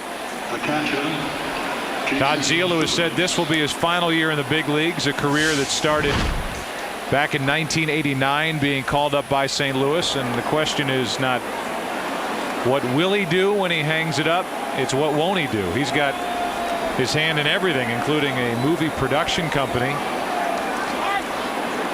Had a little bit part in a movie that they're putting together. It's an American Pie-esque kind of movie.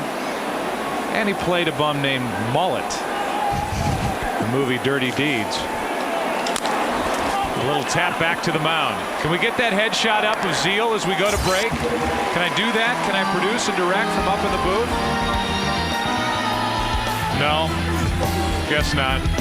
Home run by Floyd. It's 9-3, but don't worry, that picture's coming. pleasant day weather-wise at Yankee Stadium. It has not been pleasant head-to-head for the New York Mets. Losers of 7 straight to the Yankees during interleague play. You see the difference in runs per game, the starter ERA, but it's reversed this afternoon. Al Leiter outpitched Brad Halsey, and our Nissan game summary. Here's what's happened today. Leiter 6 innings. He will work, at least start the 7th. Halsey couldn't get through 4. The Mets 4th, 10 batters, 6 runs. 5 out of 8 with runners in scoring position are the Mets. They made it 9-3 thanks to this from Cliff Floyd into center.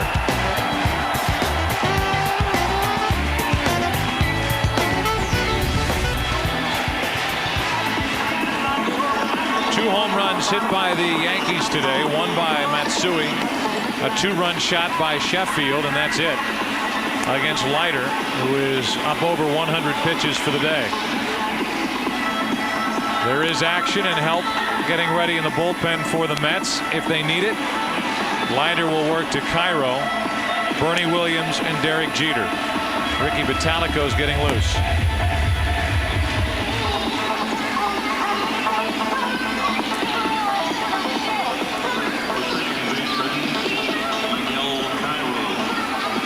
Cairo today is 0 for 2. If you're a stat guy, and these days most managers are,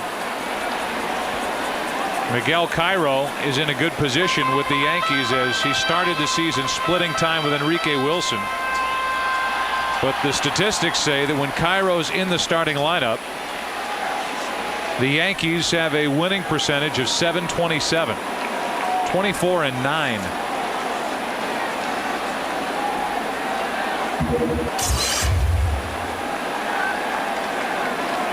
Since May 15th, Cairo's hitting .311, so he's been a part of that. And he takes a strike over the outside corner from Leiter. A long day of work for Al Leiter. It has not been easy during different stretches. But he's persevered, and his teammates have given him 9 runs. 0-2 on Cairo. Miguel Cairo is the type of player that opens eyes like Placido Polanco or the Philadelphia Phillies does. Very good bench player for the last 2 years for St. Louis and Tony La Russa. And now he is predominantly the second baseman for the Yankees. In 2004, Cairo's gone. Strikeout number 5 for Leiter. Going after a bad ball after we just praised him.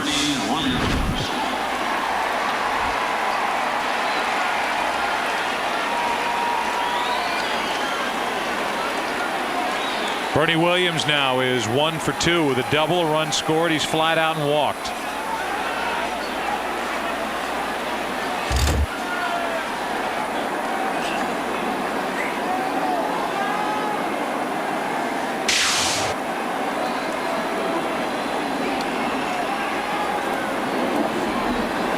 Strike 1 on Williams.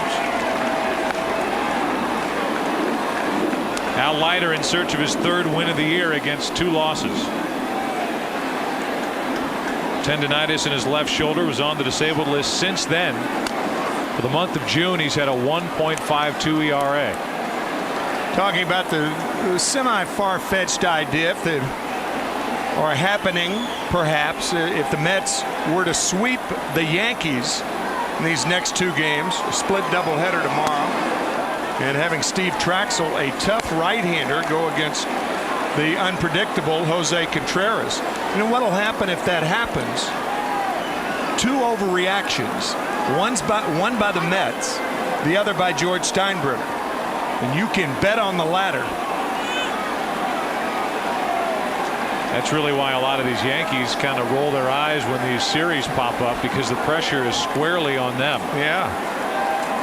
Almost like we have everything to lose. The Yankees, they have nothing to lose, and they can come firing at us, and the Mets have done just that today. You have to come in their house, and of course, you know, we're hypothetical right now because it's only 1 game. They're comfortably ahead in this game.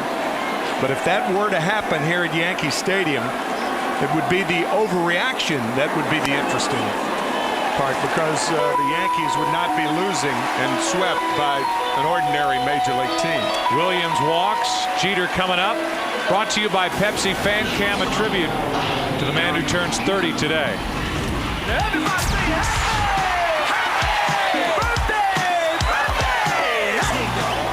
Little Sugar Hill Gang for you. All right. Here comes Art Howe, and with two right-handers coming up and Vitalico getting loose, Howe is going to jog out and ask, it appears, Al Leiter if he wants to continue. A guy, Al Leiter, who has been part of that Sugar Hill group for the Mets, leading the majors in earned run average. Great work by Leiter. 119 pitches on the day, and he is out of gas. Ricky Vitalico is coming into pitch with Jeter and Rodriguez coming up. And the Mets leading 9-3 here in the 7th.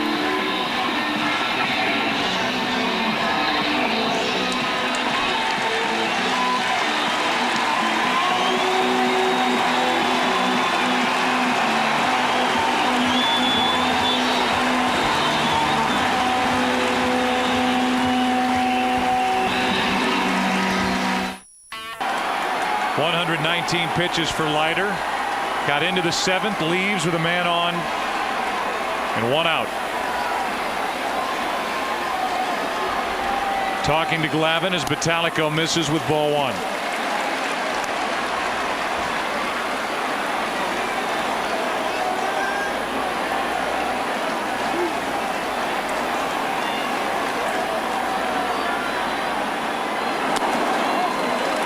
Ball 2. Talk to Major League hitters, primarily National League hitters, because they're the ones who have to deal with Vitalico. But he has everything tight. When he's right, his breaking balls are tight, his sinker is tight, and that is perhaps the best way a pitcher's stuff can be exhibited. That tight movement. Ripped down the left field line, foul.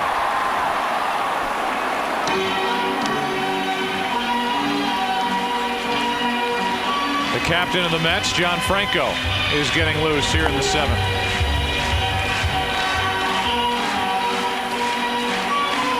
Franco's getting ready for Jason Giambi, who will follow Jeter, Rodriguez, and Sheffield.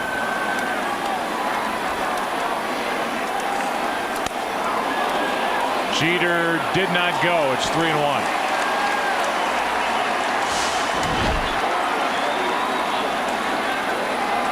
Looks like he held up.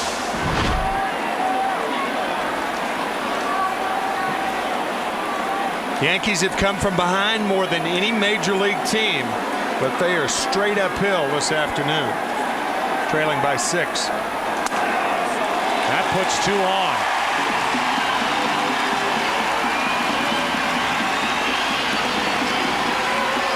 And brings in Alex Rodriguez. Alex Rodriguez. A walk ended the day for Leiter and starts the day for Vitalico. Rodriguez is not in on the action so far. 0 for 3. And he is hit with a man in scoring position all 3 times, coming in at only .213 with his average with runners in scoring position.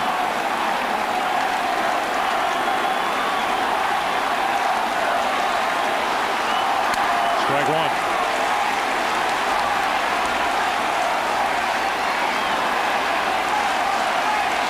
Mets have been doing a great job moving the ball in and out on Alex Rodriguez, making him think inside and then going away. That's what Leiter did 2 of the 3 times he faced him today.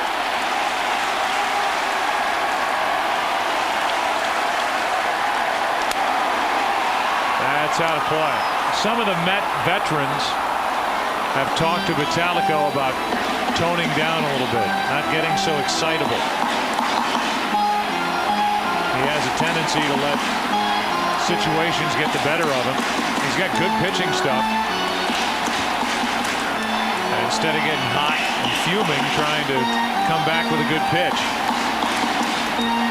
I I was thinking of that. That 3-1 pitch to Jeter that just missed. Now he's 0-2 on Alex Rodriguez.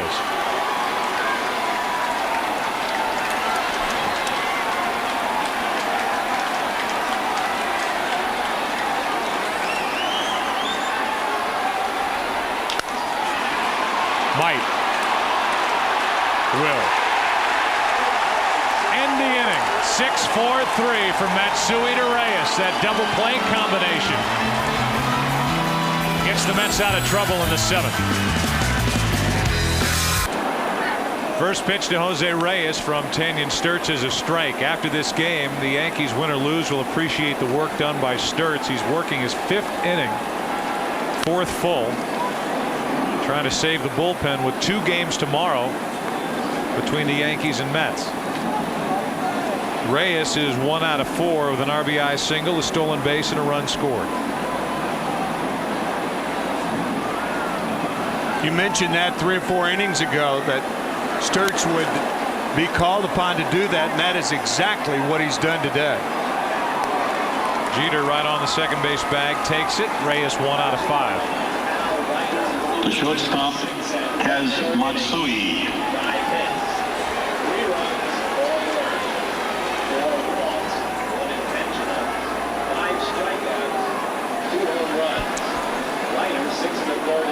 Can you hear that? Sure.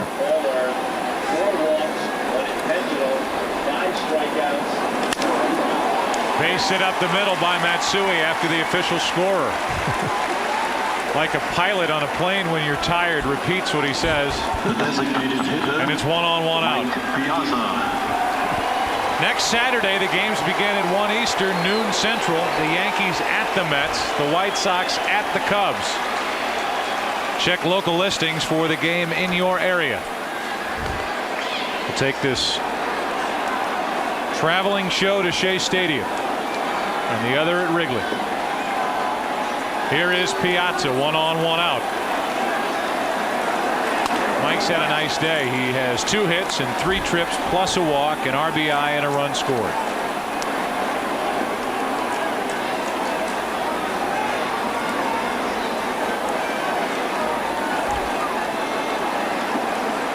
Sturtz is throwing harder as he goes. Piazza checked his swing. 1 ball, 1 strike.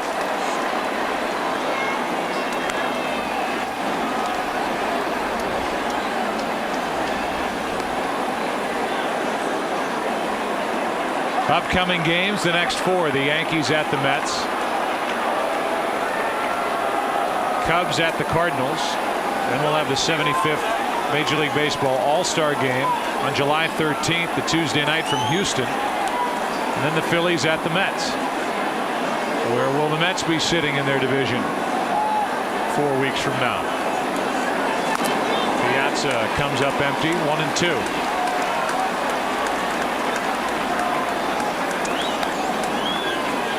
Sometimes pitchers will use games like this to experiment.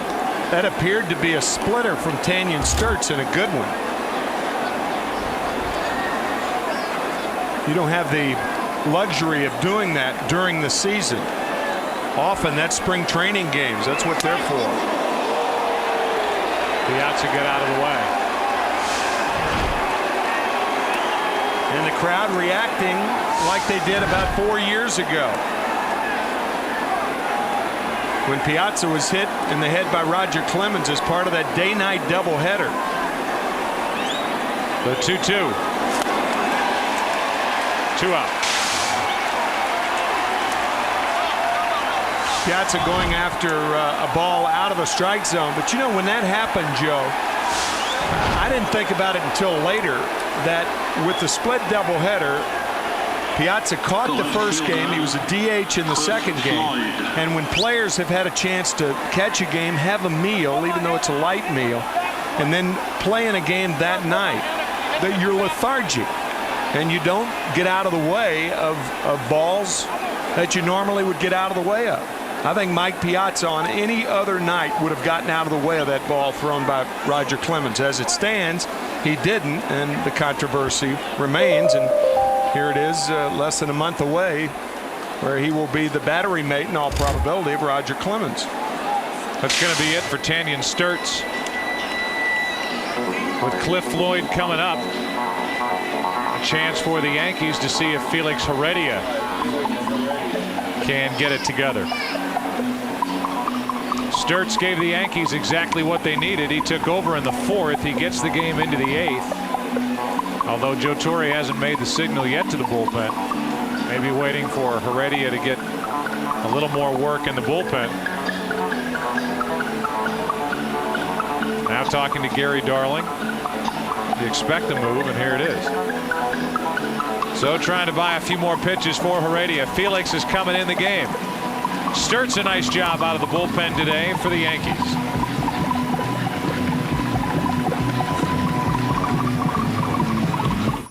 Lineups for the 2004 All-Star Game. This one counts, and so does your vote. Log on to MLB.com to cast your AmeriQuest All-Star ballot today. Felix Heredia takes over. It has been a disappointing season for Heredia. It was so for Gabe White. They traded Gabe back to Cincinnati. And if they could bolster their bullpen from the left side, they would do it. But right now, Heredia is the only lefty they feature. Cliff Floyd up 1 on 2 out here in the top of the 8th with the Mets on top 9-3.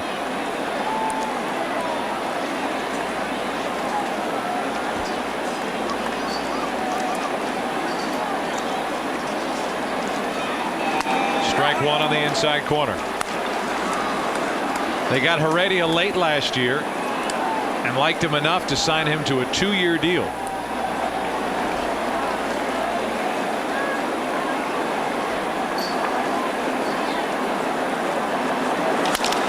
Should end the inning. Cairo throws to Giambi, and that's it for the first 7.5. Bottom of the 8th. 9-3. The Mets on top. Back after this from your local Fox station. Former Yankee Shane Spencer now in left field for the Mets. They add to their defense. Cliff Floyd is finished for the afternoon, and the first pitch from Vitalico is a strike to Sheffield. Gary's been on base 3 times, twice with walks and then a 2-run home run back in the 3rd. That tied the game 2-2. Since then, for the most part, the Mets have had all the fun. 6 runs in the 4th. 1 run in the 7th. They lead at 9-3.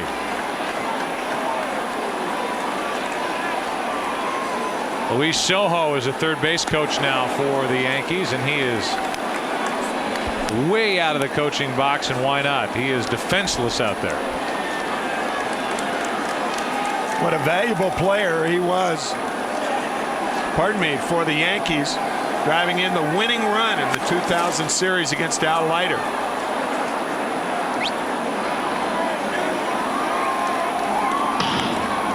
Still 1-2 on Sheffield.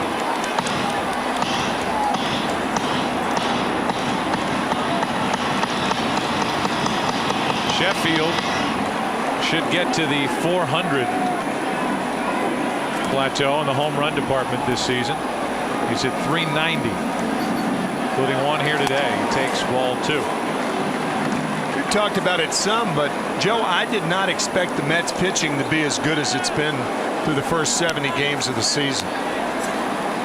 Leading the majors in earned run average, last in defense, however. It's only been done 3 times in the history of the game. The defense should get better. With Reyes now anchoring second base. I know he's still learning, but they've moved so many guys through there. Working with double play partner Kaz Matsui. Wigginton's now back at third, where he played all last year. He played a lot of second base when Reyes was hurt.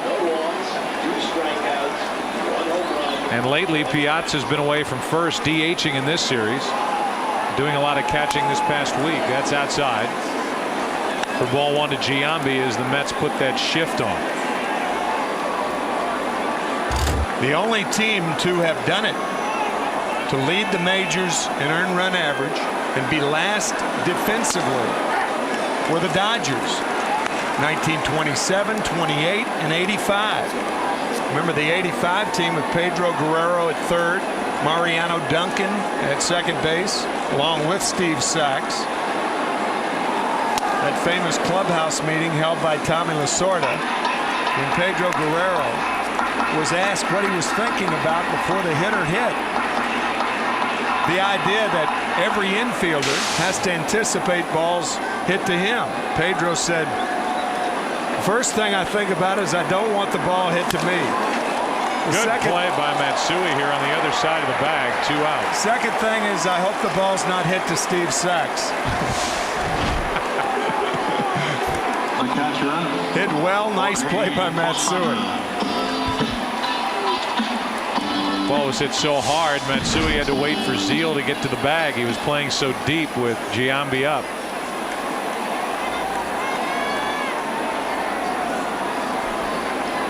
With the bases empty, here's Posada.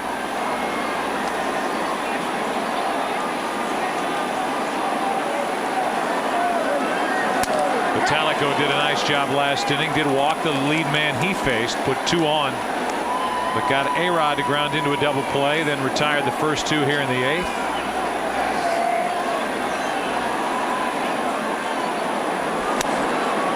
Pretty good breaking ball, doesn't get the call. 1 ball, 1 strike.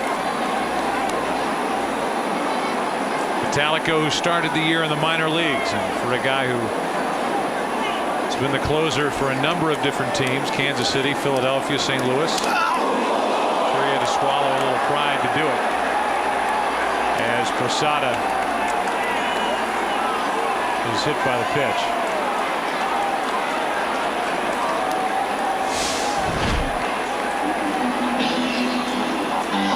Fastball just nicking the uniform of Jorge Posada. We asked our fantasy question, our jury virtual verdict question. Here are the results. Who would you rather be, Jeter, Rodriguez, or Piazza for a day? And the answer was Piazza. That's a surprise to me.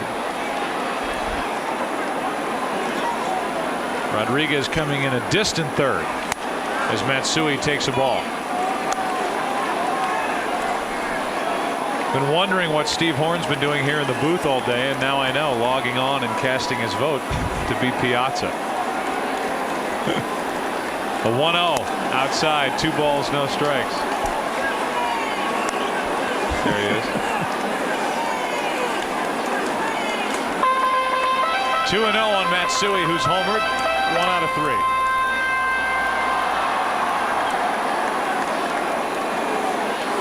I thought Jeter would win that. I did too. 3-0 now on Matsui. On his birthday. Lost out to Mike Piazza.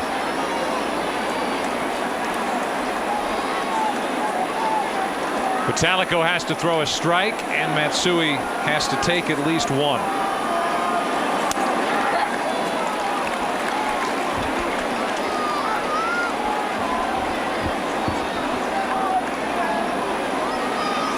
The Mets in the 9th will have Hidalgo, Cameron, and Wigginton.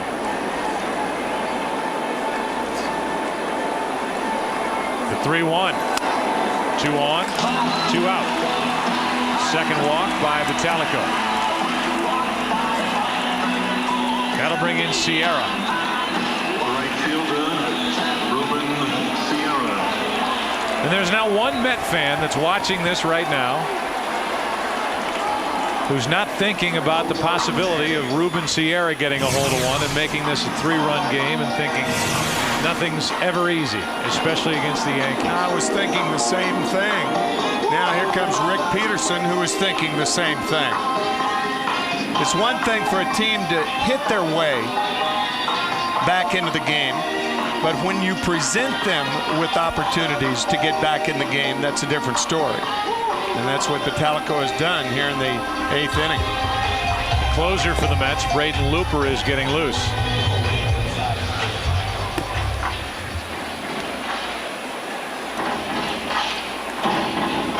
Rick Peterson, who is a painter, an avid reader, and a pitching coach, back to the dugout. And Vitalico will work to Ruben Sierra. Ruben 0 for 3 today. That was against Leiter, and that was batting right-handed. Shattered bat. Matsui throws to first for the out. That'll do it for the first 8 innings here at Yankee Stadium. We go to the 9th. The Mets still on top 9-3.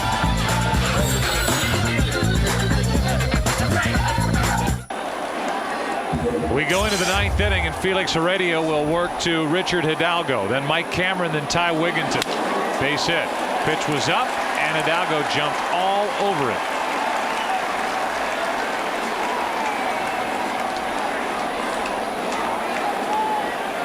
The center fielder. Heredia came into this Mike game Cameron. with an ERA of over 8.5. He is enigmatic and has been throughout his career. He's still only 28 years old. The guy with that type stuff, you would think, would be a winner in the big leagues, but not so. Jeter finds that pop-up, 1 on, 1 out. Wigginton will be the hitter. Third When you baseman. think back to those early versions of Joe Torre's team, the first one had Rivera setting up Wetland, but then with Rivera being set up by Nelson and Stanton as a righty-lefty combination, that was about as good as there was in the big leagues. Strike 1 to Wigginton. And John Wetland went down to Texas, and fast forward 7 years later, and look what the Texas Rangers are doing. If somebody had told you the Texas Rangers would be in first place and the Astros would not, and would be a distant fourth No in way. late June, I would have thought, brother. What? Texas 2 games up on Oakland, 2.5 on Anaheim.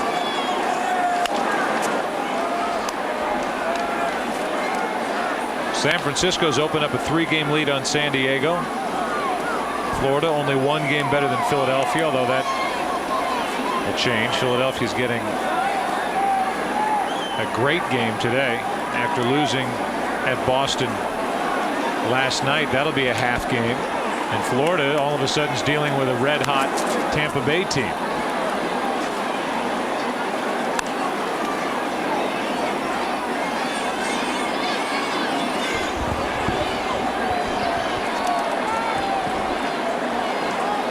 Runner at first, 1 out, no balls, 2 strikes on Wigginton.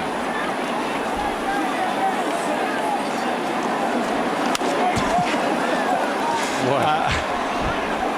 I've heard this, that if Tampa Bay, and Lou Piniella has told his team that if they make it to the postseason, that he'll not only shave his head, but he will have a bikini wax. Now I don't know what the male version of a bikini wax is, because obviously men don't wear bikinis, but you know what I'm saying. But I'll tell you, I am not sure it is worth getting to postseason if you're going to be bikini waxed. That is painful. Again, you're speaking hypothetically. I knew you were going to ask me that. The first baseman. I've had my ears waxed. You ever had your? Well, you're too young for that. But when you get older, you have to have your ears waxed. Really? Yes. It's what you have to look forward to. That can't be any less painful than bikini wax. No. That's right. So what I was doing was, having had my ears waxed, Right. You're projecting. I was projecting how painful that would be, and I would not want to tell my team that I would do that under any circumstances.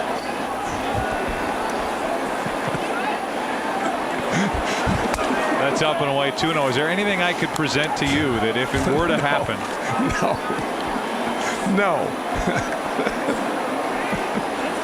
A right-hander, Jose Parra, is getting loose for the Mets out in their bullpen. There's a strike to Zeal. Talk about needing a waxing. You seen the picture of Zeal playing mullet? Oh, man. That does not look like Todd Zeal. I mean, he's a good-looking guy, but that picture's not.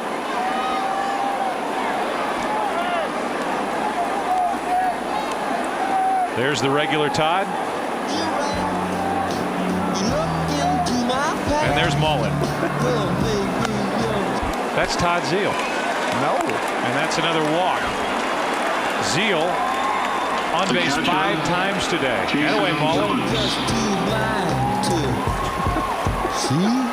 I'm up there on the spot. Talk about a guy needing a wax job.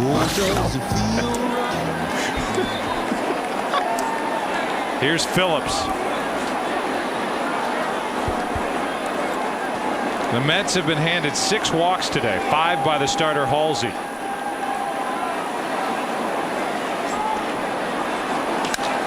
Should end the top of the 9th. Who wants it? Cairo goes out. Inning is over. The Mets have left 8 today. They've scored 9. And after 8.5, lead it by 6. We welcome you back to Yankee Stadium. Here is the great feat of the game presented by Lotrimin. The work done today by Al Leiter. Got into the 7th. 6 1/3, 3 runs on 5 hits. All the runs coming on home runs by Matsui and Sheffield. Did walk 4 and strike out 5. One of those walks to lead off the game. Then Derek Jeter singled. And the Yankees with a chance to set a foundation here in their own backyard, but failed to do it in the 1st. And then Leiter took charge after that. Jose Parra takes over for the Mets. And he will work to the 9, 1, and 2 hitters. Cairo, Williams, and Jeter. With the Yankees batting down by 6. Kenny Lofton is going to come off the bench and bat for Cairo.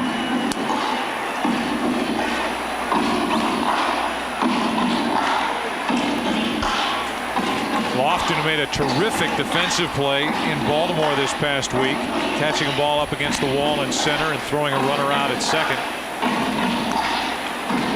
His first up against Parra. Part of a bullpen now that is working without David Weathers, who was traded to Houston to get Hidalgo. How about the way the Yankees have just manhandled the Baltimore Orioles, winning 10 of 11 resoundingly.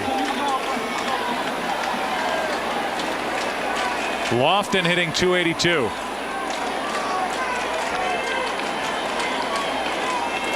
Don Mattingly, a Yankee from 1982 to 95, really forever, for the rest of his life now. That's a foul ball down the left side by Lofton. Career .307 hitter was Mattingly. And now the hitting coach. Donald Arthur Mattingly, flat out play. His last year was Buck Showalter's last year. That series against Seattle, the division series, which they lost. Down and in from Parra, 1 ball, 1 strike. Just looking up on the Yankee scoreboard, the Texas Rangers, who've won 7 in a row, 2-0 over the Houston Astros in the 2nd inning. A 1-1 to Lofton. To the right side. Zeal, Parra, great play. A fantastic play, as much on the part of Zeal as on the part of Jose Parra to get there. Todd looking like Mullet after a scrap of food right here. What a play by Zeal. Had that ball gotten through, no way to get the speedy Lofton.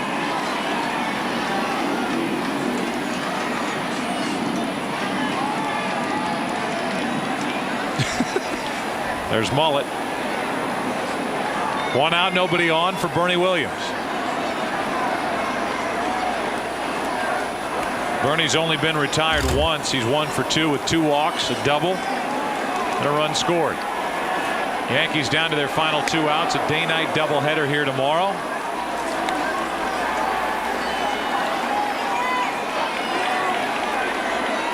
And many will watch with great interest at the start during the afternoon of Jose Contreras.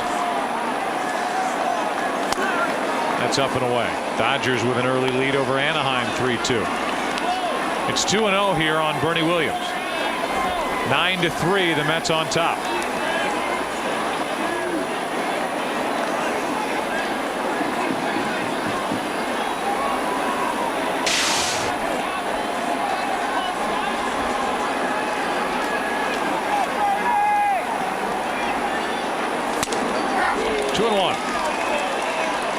Pretty good pop from the right hand of Jose Parra, 92 miles per hour.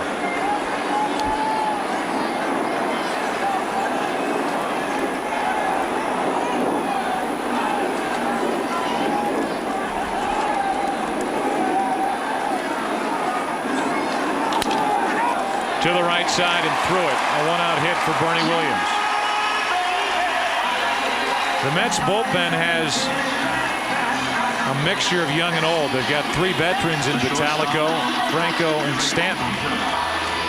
And then they've got 4 guys who are relatively wet behind the ears. Ober, Moreno, Wheeler, Parra, and their closer is Braden Looper, who's still really getting used to that role at the big league level.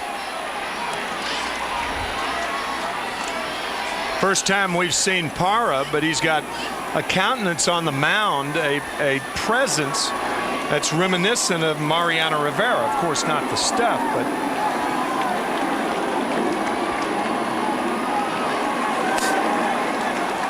ball 1.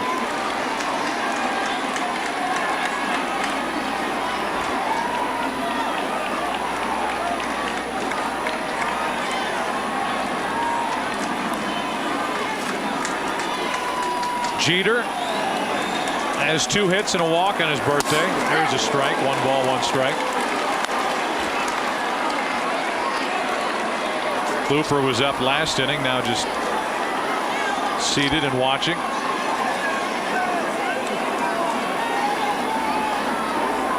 Seven straight the Yankees have defeated the Mets. Jeter is the only guy to play in all interleague series games. Series starting in '97. That's out of play. Strike 2 on Derek.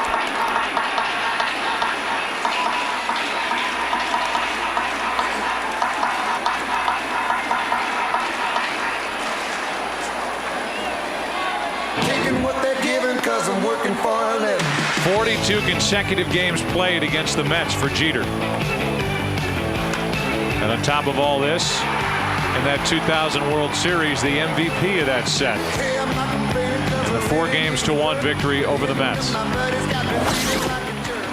Here's a 1-2. Jeter, a late swing, and he's gone. 2 out. A lot of Met fans are staying around to celebrate. nasty fastball, a cut fastball, speaking of Mariano Rivera, to get Derek Jeter. Alex Rodriguez is the last chance to keep it going for the Yankees. He is 0 for 4. He's had runners on every time. Bernie Williams takes second. No stolen base. That pilot again.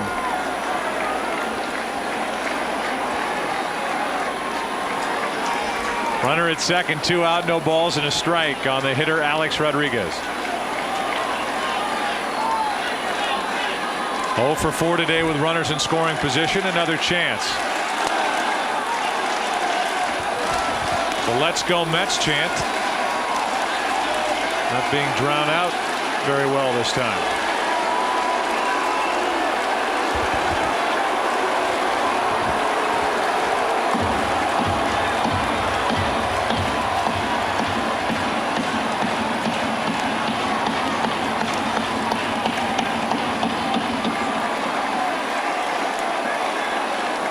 Alex Rodriguez hitting .286 overall.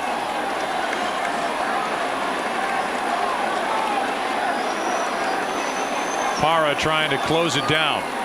All in an effort to get the Mets and now Leiter a victory. Strike two.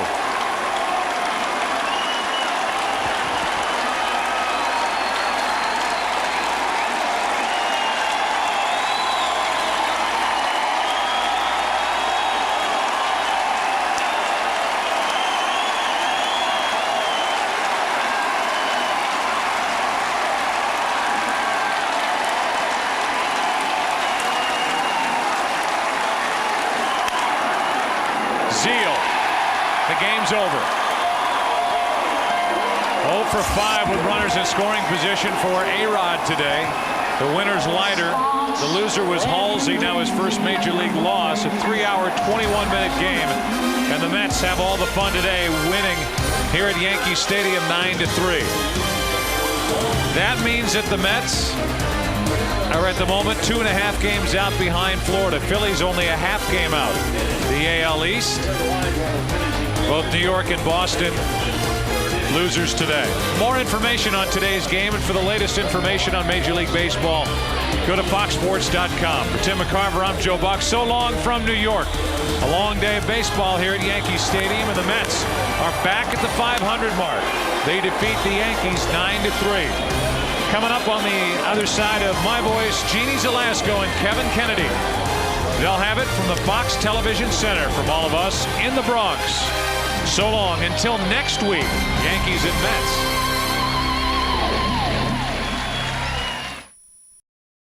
We're waiting for a while to get him back. Not going to get Padilla back for a while either as we take you to the game that you just saw. Remember this moment? Gary Sheffield tying the ball game up in the 3rd inning.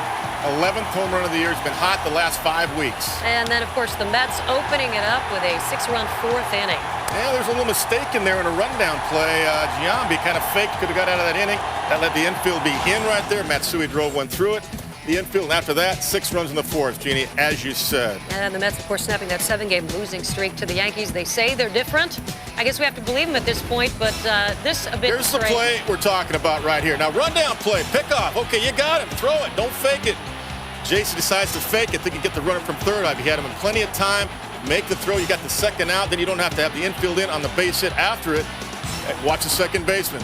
See, he would have been back right there. There he is in. If he's back, he's got that ball. Well, those kinds of mistakes open up the ball game for the Mets. Piazza would open it up right there with a base hit. That drove in a run. Hidalgo just coming over from the Houston Astros, a big base hit, and that would be enough for the Mets with that great pitching staff, surprising everybody in Major League Baseball. One great rivalry deserves another. As we talk about the White Sox and the Cubs, no score. The Cubs won 14 of their last 20 games. Crosstown rivals as well. Dodgers and the Angels going at it. Well, Vladimir Guerrero, 19 home runs, unbelievable. Probably the MVP right now for me. And had a little bit of rain, but they're toughing it out. Bottom 2 in Texas. The Rangers have the lead. Another surprise team in baseball, the Rangers, as we speak.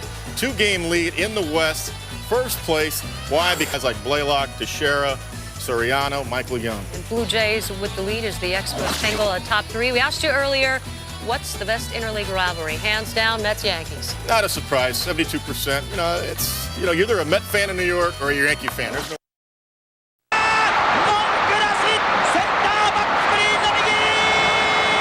Japan is a baseball-crazy country, and over the last 10 years has emerged as a source of talent for the major leagues. Before last season, the Yankees smartly signed Japan's home run hero, Hideki Matsui, who's become an intricate part of this Yankees lineup. I just want to watch Matsui. I mean, it's great because he's really been taken to. These players love him. Hideki has just shown himself to be a phenomenal hitter, and not only just a power guy, but he really knows what he's doing at the plate. Hideki has become one of the most consistent players on the Yankee roster, but that was not always so. Just a little over a year ago, he was struggling to find comfort in his game and new home. This year, the crosstown rival Mets have followed the trend of importing from Japan by signing Kaz Matsui. The Mets shortstop earns high praise from the player revered as a baseball god in their home country. I mean, I knew him as a player. I mean, he was close to a perfect player. I mean, he hit well, he defended well, he had a very strong arm, and he could run well, too. With added media attention and adjustment to a new culture, Kaz's transition to the American game has not come easily either. Struggles at the plate and in the field have led to fan and media scrutiny. Having been in those shoes, Hideki understands the importance of time and comfort to perform at this level. In the beginning, I had a tough time adjusting and getting acquainted. But having been able to play every single day, every single game, that helped me in terms of getting adjusted little by little. And I think towards the end of the season, I think I felt pretty comfortable. I think he's just going through that time of really tough adjustment. He came to a different country, to a different kind of baseball, and it's going to take time to get to know the pitchers. He's learning. He didn't get to play too much in spring training, and some days you can tell he's not comfortable and he's not sure where his role is. But now he's being more aggressive. He's stealing bases, and he's starting to find himself. Being one of only 2 Japanese players in the New York market, Kaz has a big act to follow. Hideki has found a home here in Pinstripes, and it is his, as well as other peers' opinions, that Kaz can do the same in Queens. He does definitely have the skills, on both sides of the plate, good arm, good range. I expect him to continue to mature, almost like a rookie matures into a very good big league player. I think he's giving it his best. I think he's giving it his all, and I think it's just going to take a little time for him to bring out the best out of him and bring out his true ability. Take a look at a quick comparison between the two Matsuis in their first 70 Major League games. Hideki Matsui last year hitting about 41 points higher and had far more RBI and far fewer errors than his counterpart Kaz.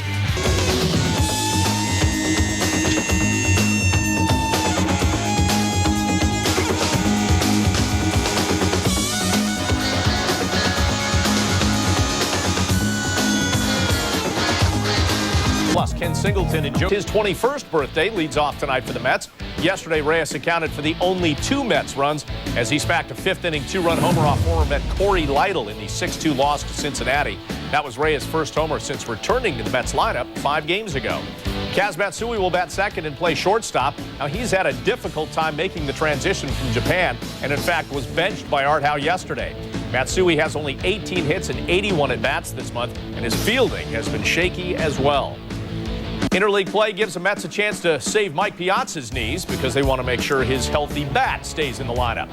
After suffering through an injury-riddled 2003, Piazza has returned to his all-star form with a .319 average and 16 home runs. Piazza is not only putting up monster numbers this season, but since 1997, he does qualify as the top all-time interleague batting average leader with a gaudy .355 average against American League pitching. Fielder Cliff Floyd is the cleanup hitter tonight. He's riding a 5-game hitting streak, during which he is 9 for his last 21. That's a .429 clip. The newest Met, Richard Hidalgo, just acquired from Houston, will make his Subway Series debut in right.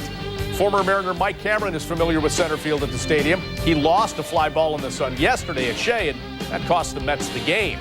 Ty Wigington is playing the hot corner tonight, while former Yankee Todd Zeile, in his second stint with the Mets, will play first, and that leaves catcher Jason Phillips to round out the order.